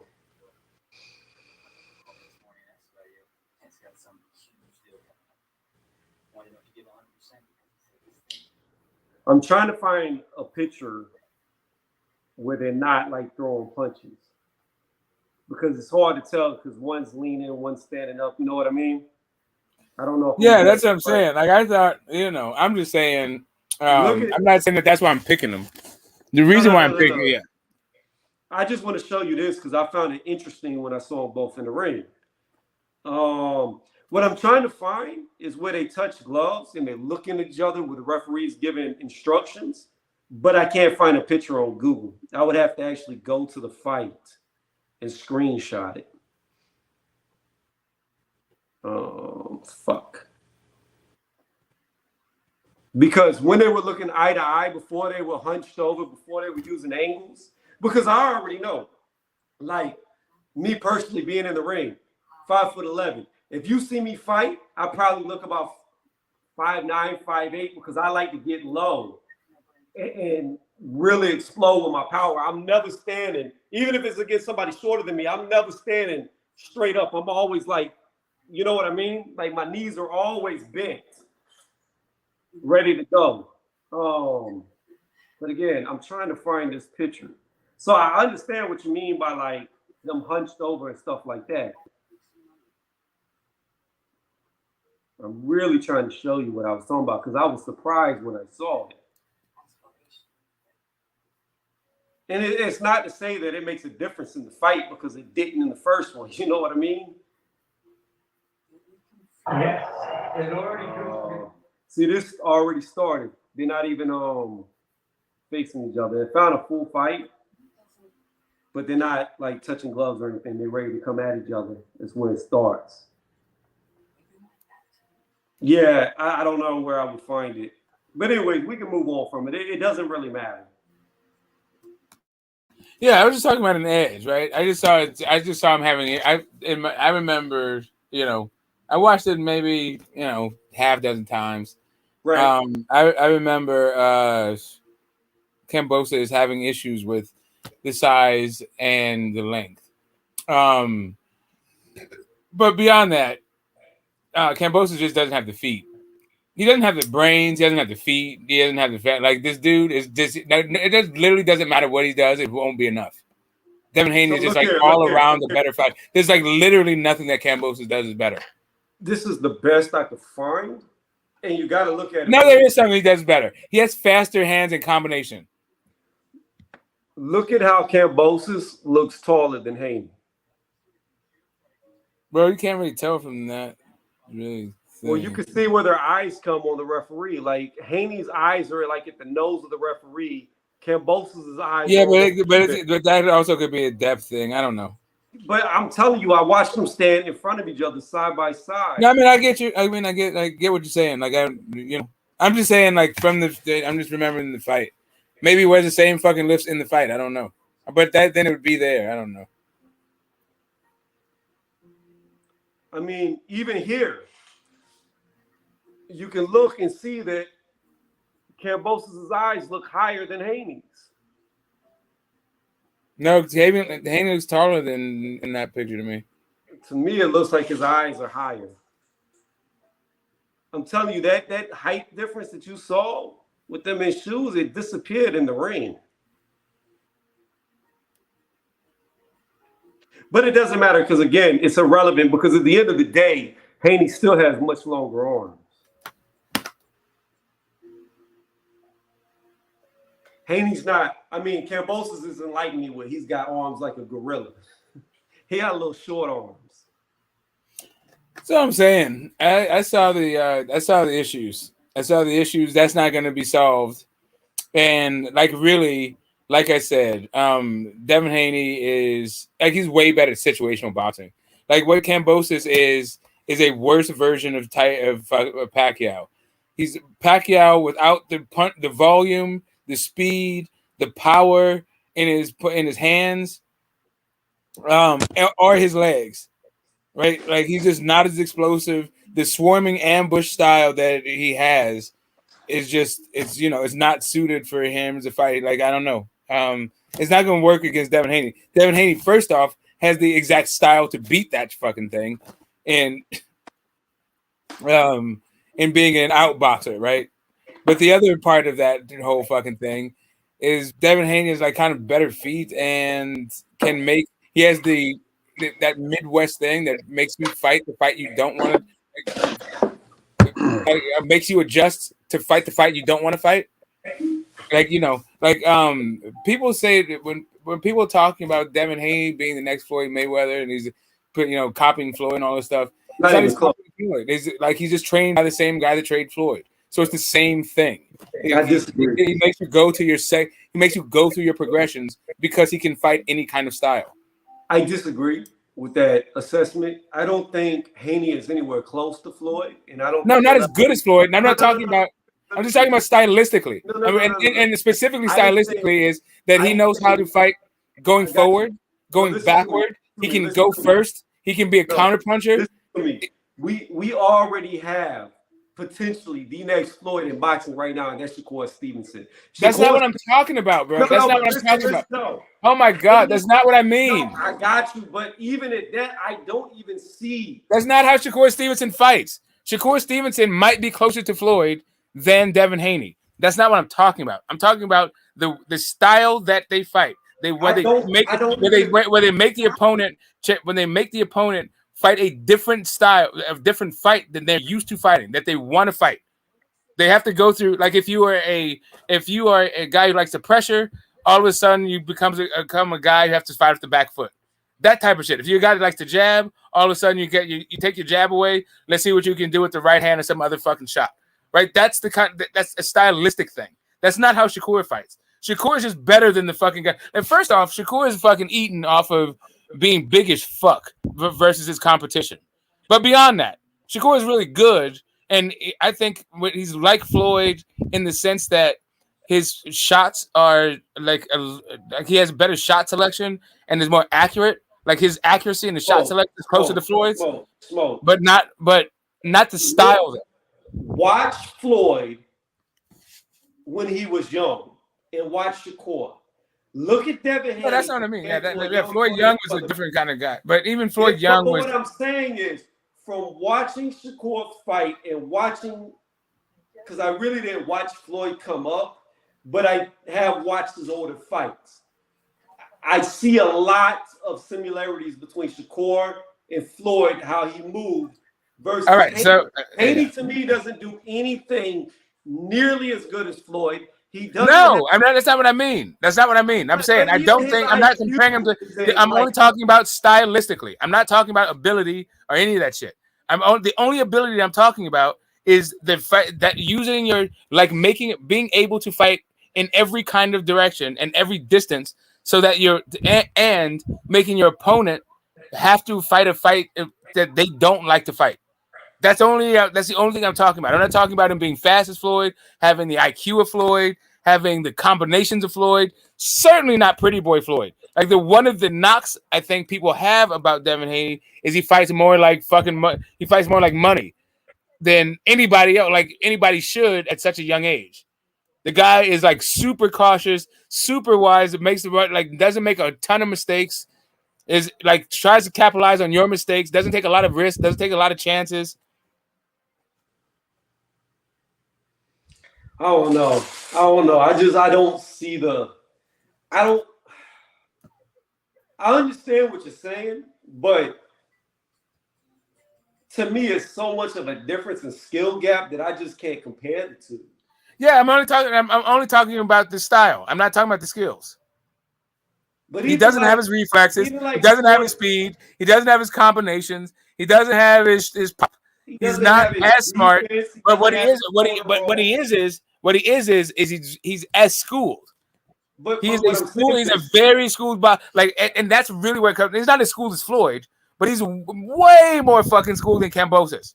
Like they're not on the same fucking planet. What I'm saying is, when you're comparing him to Floyd, I don't see the same type of shoulder roll. I don't see the same. No, of course, no. Foot placement. No, Foot placement is so underrated that it's insane then I'm not talking I about don't that. I'm even not talking think about an Haney individual Floyd- skill. You realize that Floyd multiple times would use the straight right as a jab, like he would snipe with it. And I don't see Haney really doing that. Right. That's because he doesn't have Floyd's reflexes or speed.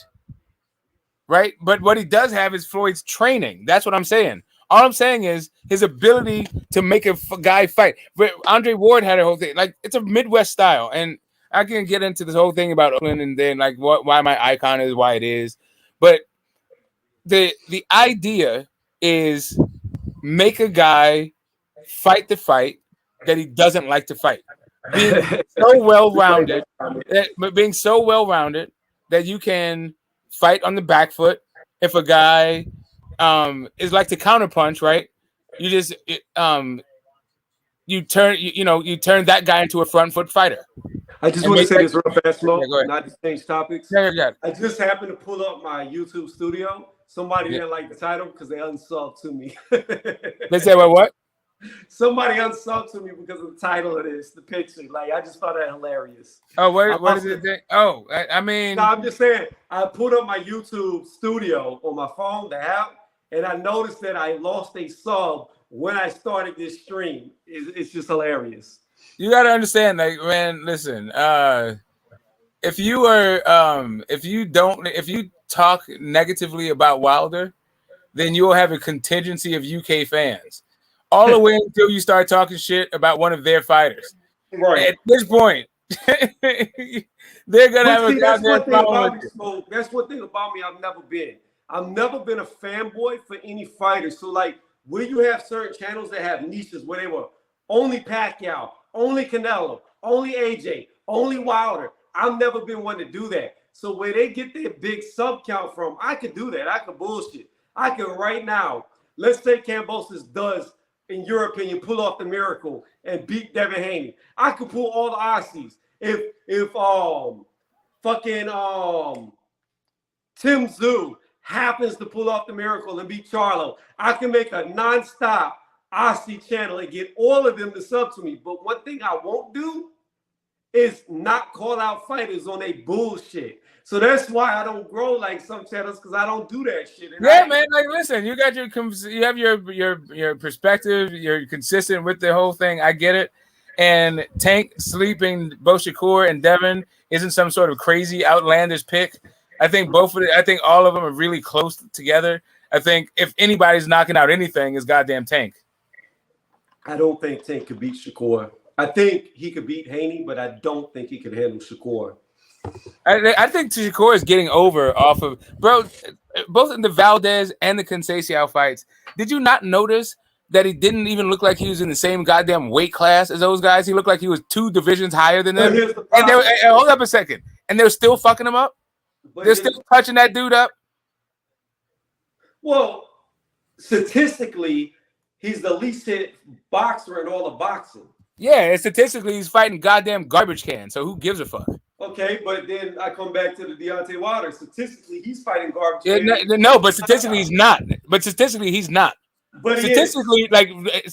the only guy to ever fucking stop Luis Ortiz is Deontay Wilder. Statistically, Fury has lost to nobody. The only guy to even blemish Fury was Wilder. How many fights? How many fights does Deontay Statistically, Bermane Stiverne had lost 1 fucking fight. How many fights? How many fights does Deontay Wilder have? I don't know, like 44 or something like that, I think. And you're pulling up 3 names out of 40. Well, because I mean, he only had 10 guys, and in the middle of it, you interrupted me, right? I wasn't done with those guys. But do you want me to talk about all 40 guys? No, we ain't got to go back to Wilder. Let's stay on these lightweights. Like, I don't. I'm about to end the stream. I'm about to end the stream very soon. I want to say this though. Yeah. Off topic. Does not pertain to this. There is a movie or a TV show, I'm not sure what it is, coming out tomorrow on Hulu. I want to watch it. It's a remake of Hellraiser. That is the only movie that ever scared me. Huh? Pinhead? Yeah. They're making a new one. It comes out tomorrow on the 4th. That is the only movie that ever scared me. Not even a movie scared me as a little kid. Pinhead himself terrified me. The look of him as a little kid, that's the only monster I was ever scared of. and they're making. Man, I came up in the 70s monster movies. Man, there was this one shit called The Fog, where goddamn like a fog would creep in, and I live in the Bay, right? So we have a thing. It was shot in San Francisco, so a fog would come in, and goddamn zombies would come with the fog, yeah, I would have to put out the trash can like at night, like off the side of my house and shit. The fog would come rolling in, like, oh god damn. 6 or 7 years old, man, I'd hit the corner. Like I would run once the fucking garbage cans hit the curb. Like, yeah, I'm good. Fuck that, yeah, man. Yeah, the monster movies were crucial back in my day. But yeah, like. But like, and that's not no UK smoke. That is it. See, here's the thing, and you know, we've been going back at it, you know, back and forth. I don't know if I've seen you around, if we had a conversation since Dylan White got knocked the fuck out. But I've been telling you that that dude's a bum the entire time. That's not UK hate. It's just that you guys get your pom-poms on like it's a goddamn soccer club. Like all UK fighters are just like one team. Like some of you guys are good and some of you are fucking trash, and you guys don't discern between the wheat and the chaff. So it's left to us to be like, yeah, Tyson Fury can rock, and goddamn Dylan White is trash. AJ is cool, but pump your brakes on him being the best thing since indoor plumbing. Like, come on, guys. So I'm gonna say this: you don't beat as many top 10 fighters as Dillian White did and be trash. Like, he's not trash. He was never trash. Hell yeah, you do. If you Dylan White, first off, Dylan White got by one top 10 guy, and that was Joseph Parker. And in that fight, he was credited with a knockdown that was a headbutt, and he used the rest fucking pants and legs to get up when he got knocked down, and was fouling throughout that fight and didn't even get a goddamn warning. Like, if you went Oscar Rivas, like, we can go into how top 10 fighter. Say again. Rivas was a top 10 fighter. No, Rivas was not a top 10 fighter, and he got dropped. And what I was going to say about like this guy, like top 10 fighter when he fought. No, he was undefeated, but he was not top 10. He was ranked number 10 in the world. In fact, on Lady Chance, he was ranked number 10 in the WBC. That's not ranked number 10 in the world. He was higher up in the WBC. No, he was not. The only place he was. Okay, anyway, I'm not going through this whole like Oscar Rivas thing. Oscar Rivas was a fucking tune-up for Brian Jennings that he was getting his ass whooped, and he pulled out the 12th fucking round. He never fought out of his goddamn. He never even fought outside of his country outside of before that. He never even fought outside. Who's the current Bridgerweight champion? You keep saying that thing. Like, what does that have to do with the heavyweight champion Oscar Rivas in 2018? No. I'm just saying. Who's the current Bridgerweight champion? Do you understand that the Bridgerweight does not exist outside the WBC? You're literally proving my point. But you're literally proving my point. No. But at the time, whenever he fought Dillian White, he was a top 10. You know who else was a top 10 when he fought him? Your boy who's fighting Deontay Wilder, who got his ass whooped by Dillian White. Robert Helenius wasn't even top 10 in the WBC when he fought him. No, he wasn't. He was number one. He was number one in the WBC at the time. He held the WBC silver. Are you out of your mind? When Dillian White beat him, he won the silver title. Then Mauricio came out with some bullshit and designated Brazil to be the mandatory, even though before that it was supposed to be. Oh my god, dude. Okay, okay, for real. Robert Helenius has never been a number one in WBC, not one day in his life.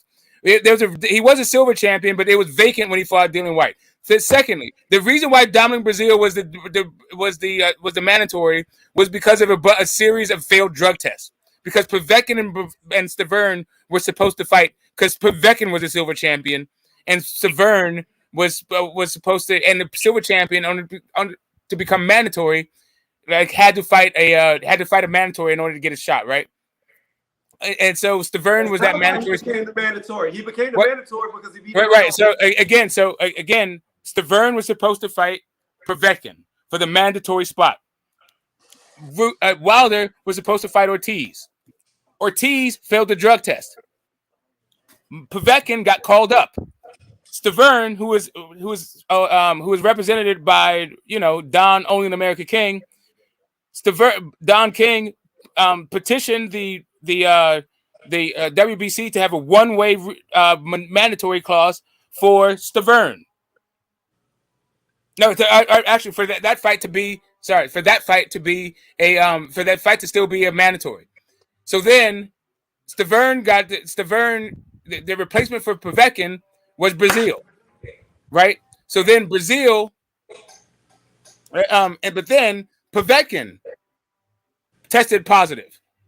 So then Stavern got the call up. So we got the rematch for Stavern, and Brazil stuck in a mandatory fight without a fucking challenger.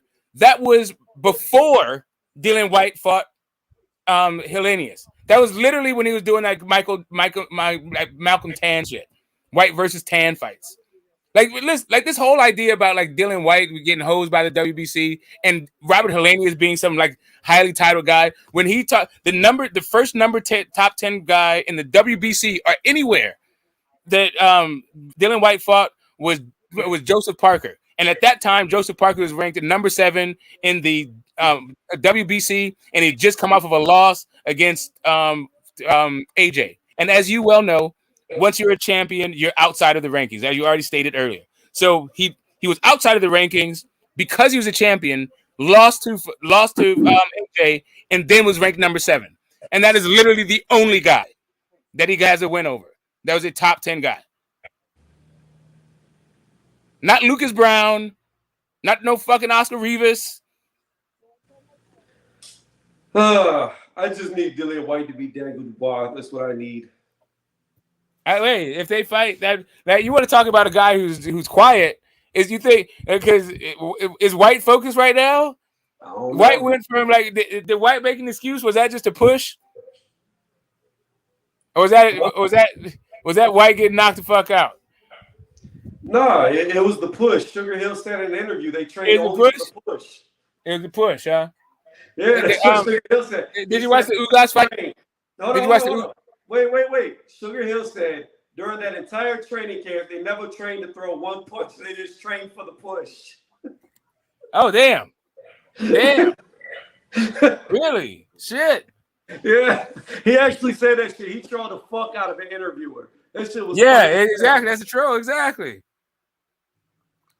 I never White. You know, he got knocked out by the uppercut. He was out. He was falling forward, and Tyson just pushed him back.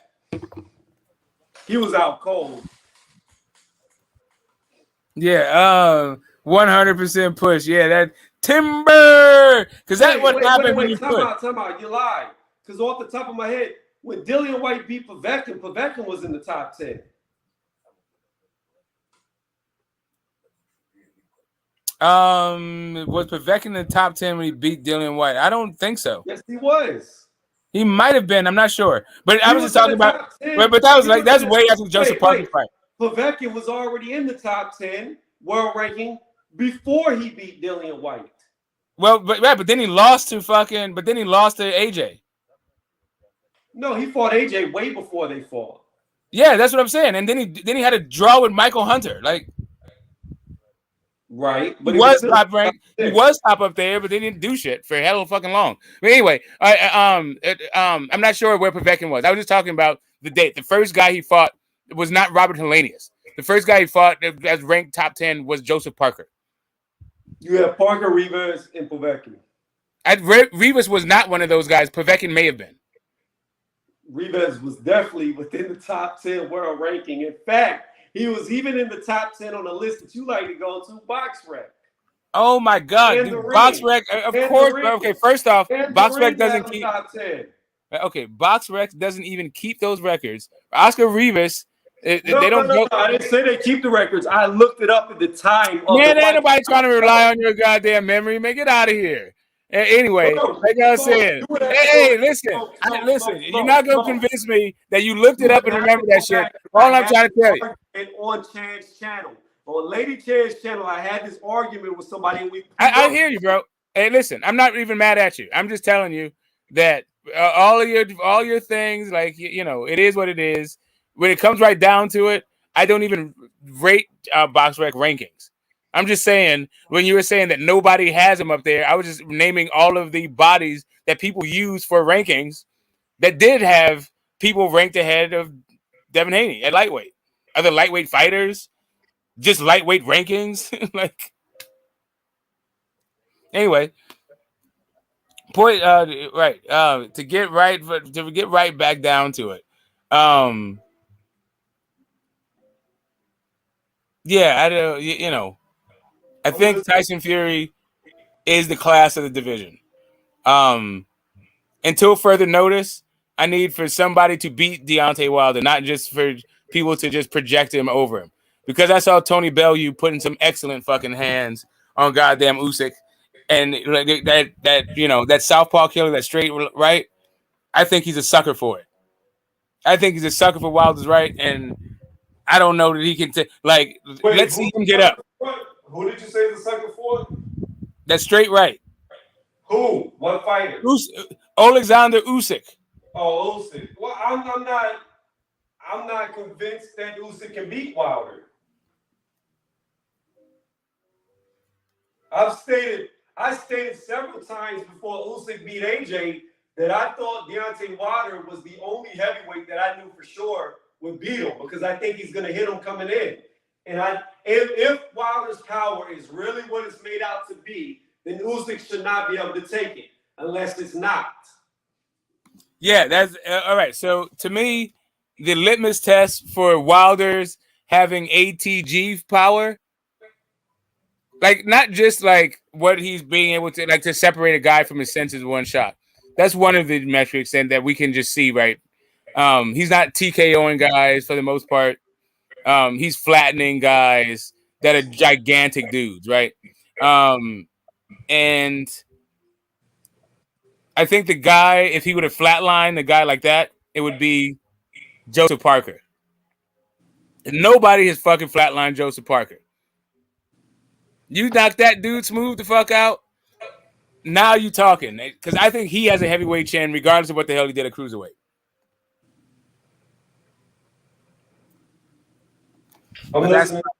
That's just my little thing. My little rant. That's it. That's all. Sometimes I'm long-winded, sometimes not. I'm just hoping that Deontay Wilder, for the remainder of his career, especially if he fights as active as he says he's going to fight, as actively, I'm hoping that he goes on, beats Helenius, he fights Ruiz or Usyk, because Usyk would be the better fight. He fights either one of those are good fights. And then after he beats Ruiz or Usyk, well, of course, Usyk, I don't want to see it, but we would fucking see it. The Tyson Fury fourth fight. So, I mean, that's what we would get to. But I would like to see him go on to fight like the Usyks, the Ruiz, the Joyces. And then we can really see how good he actually is. Even AJ, I left him out. But, I mean, at this point, I don't even know what AJ has left. Like, I think Deontay Wilder has more left than AJ, because I think AJ's mentally done. Well, they're at different places. Like, Wilder had his sabbatical. He had his gap year, right? So he's coming back from his little, rejuvenated, got his little statue. He got his $10 million, multi-generational swag on. That dude's rich as shit. He was already living the life before he got paid out the yin yang once again. Yeah, man. Like the guy's fighting for. Listen, if he stops Helenius and looks like close to being 90, 95% that guy, and Usyk is talking about that fight, I'd rather see Usyk over Ruiz. But I want to see. Yeah. Here's the thing. I would rather see Usyk over Ruiz. However, if Usyk falls in line to fight Tyson Fury, I'd rather see Fury versus Usyk. Yeah. I got that. I totally got that. That is, of course, that is the one. It's been long enough. But right. All right. So here's the thing. The only reason I really think that. Okay. So here's what in my perfect world, this is what I would say.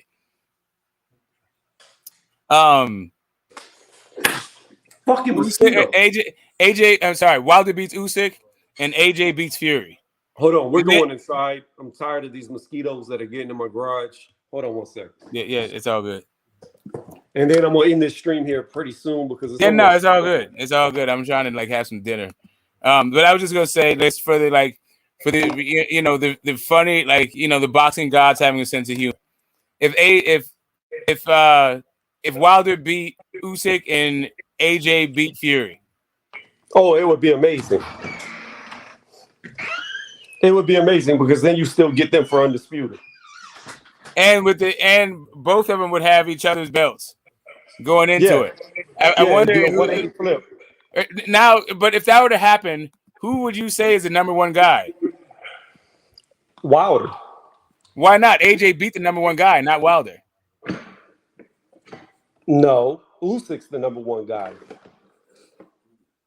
What was Usyk before? What was AJ before Usyk beat him?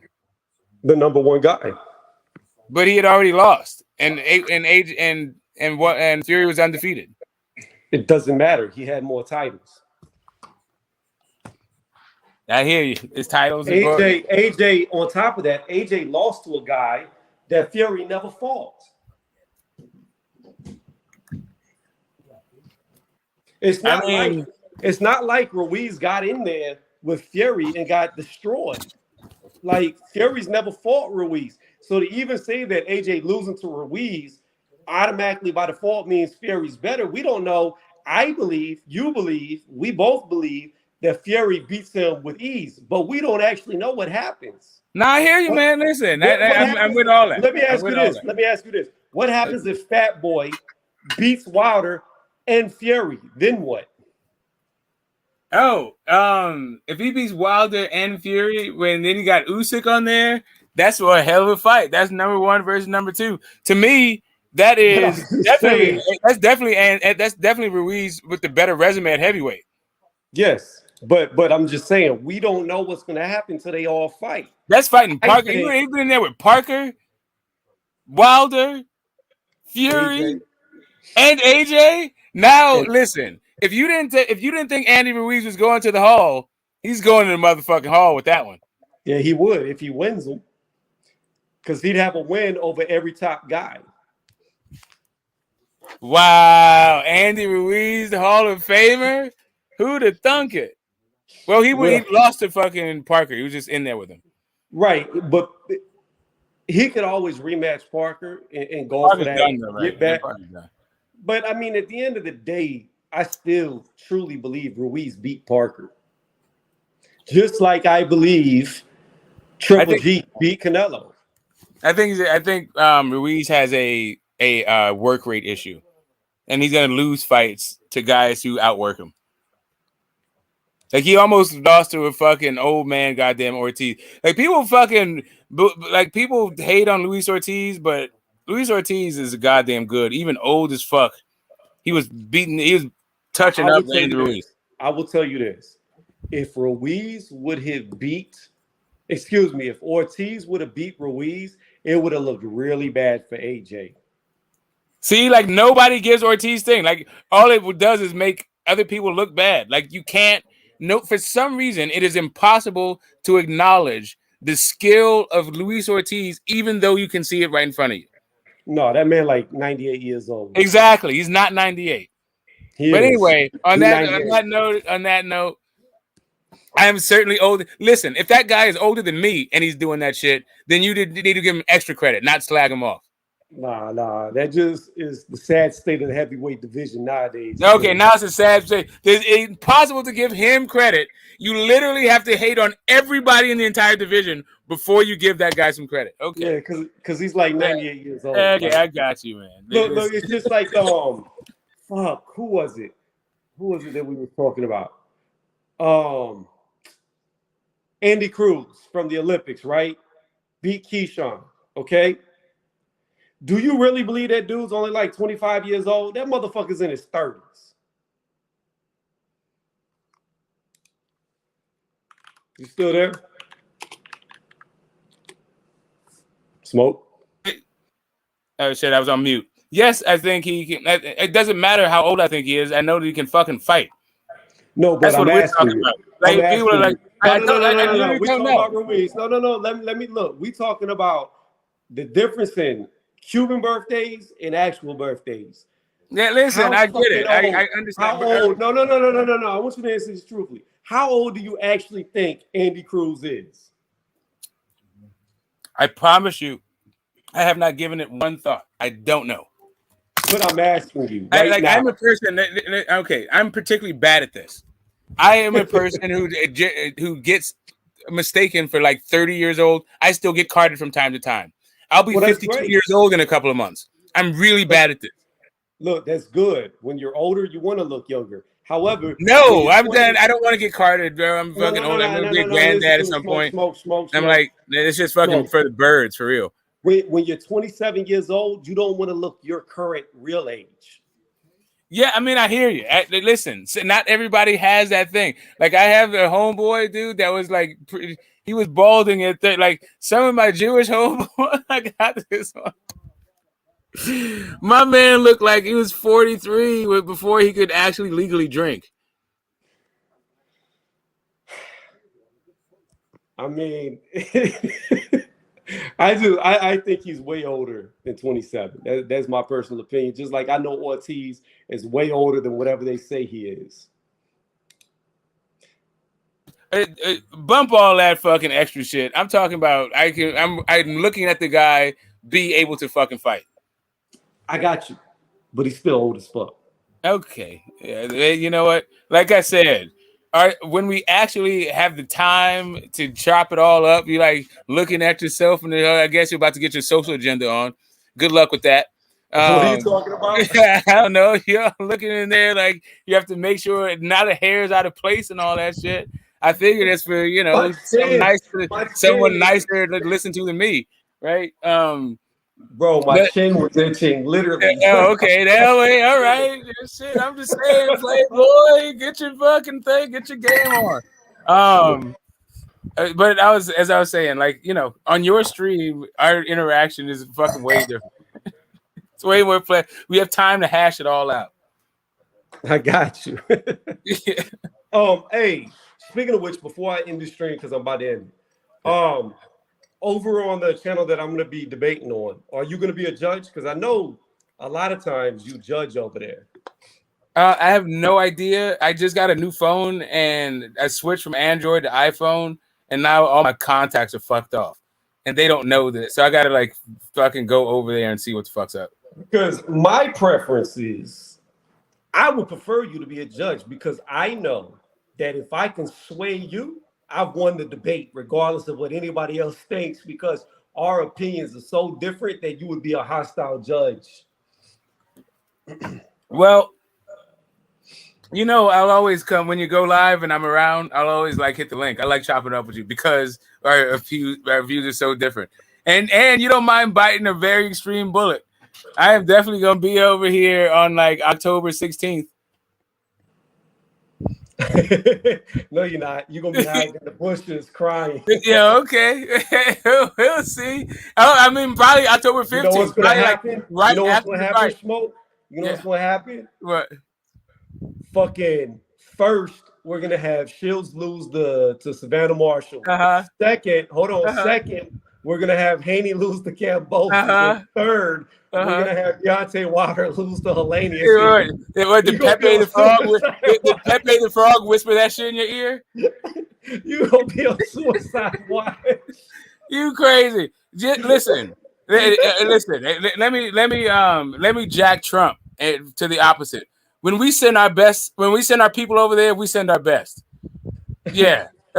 Shields about to beat that fucking ass. The Nordic Nightmare is about to be introduced to a goddamn Bronx bomber, and you know Devin Hay, like Cambosis. It don't matter what that dude has going on. I'm telling you right now. Inside the ring. I'm telling you, Smoke, right now. If those three outcomes actually happen, which we know they're not, we already know who's going to win in the Helenius fight. I'm just being facetious. But if that actually happened, if Shields lost, Wilder lost, and Haney lost all on the same fucking day, do you know there's channels that aren't going to make videos for like a month? Yeah, but listen, I'll bring my red, black, and green flag and a white flag, and I'll just like wave the white flag. I'll like drop the red, black, and Boy, this could be a very bad day for some people. Yeah, that's what it is. I don't know why the hell that came out. But anywho, I meant surrender. I didn't even realize that, damn, all their ops are actually Fucking okay. That's probably like a really poor taste. That's probably, that joke's not aging well by the second. God damn.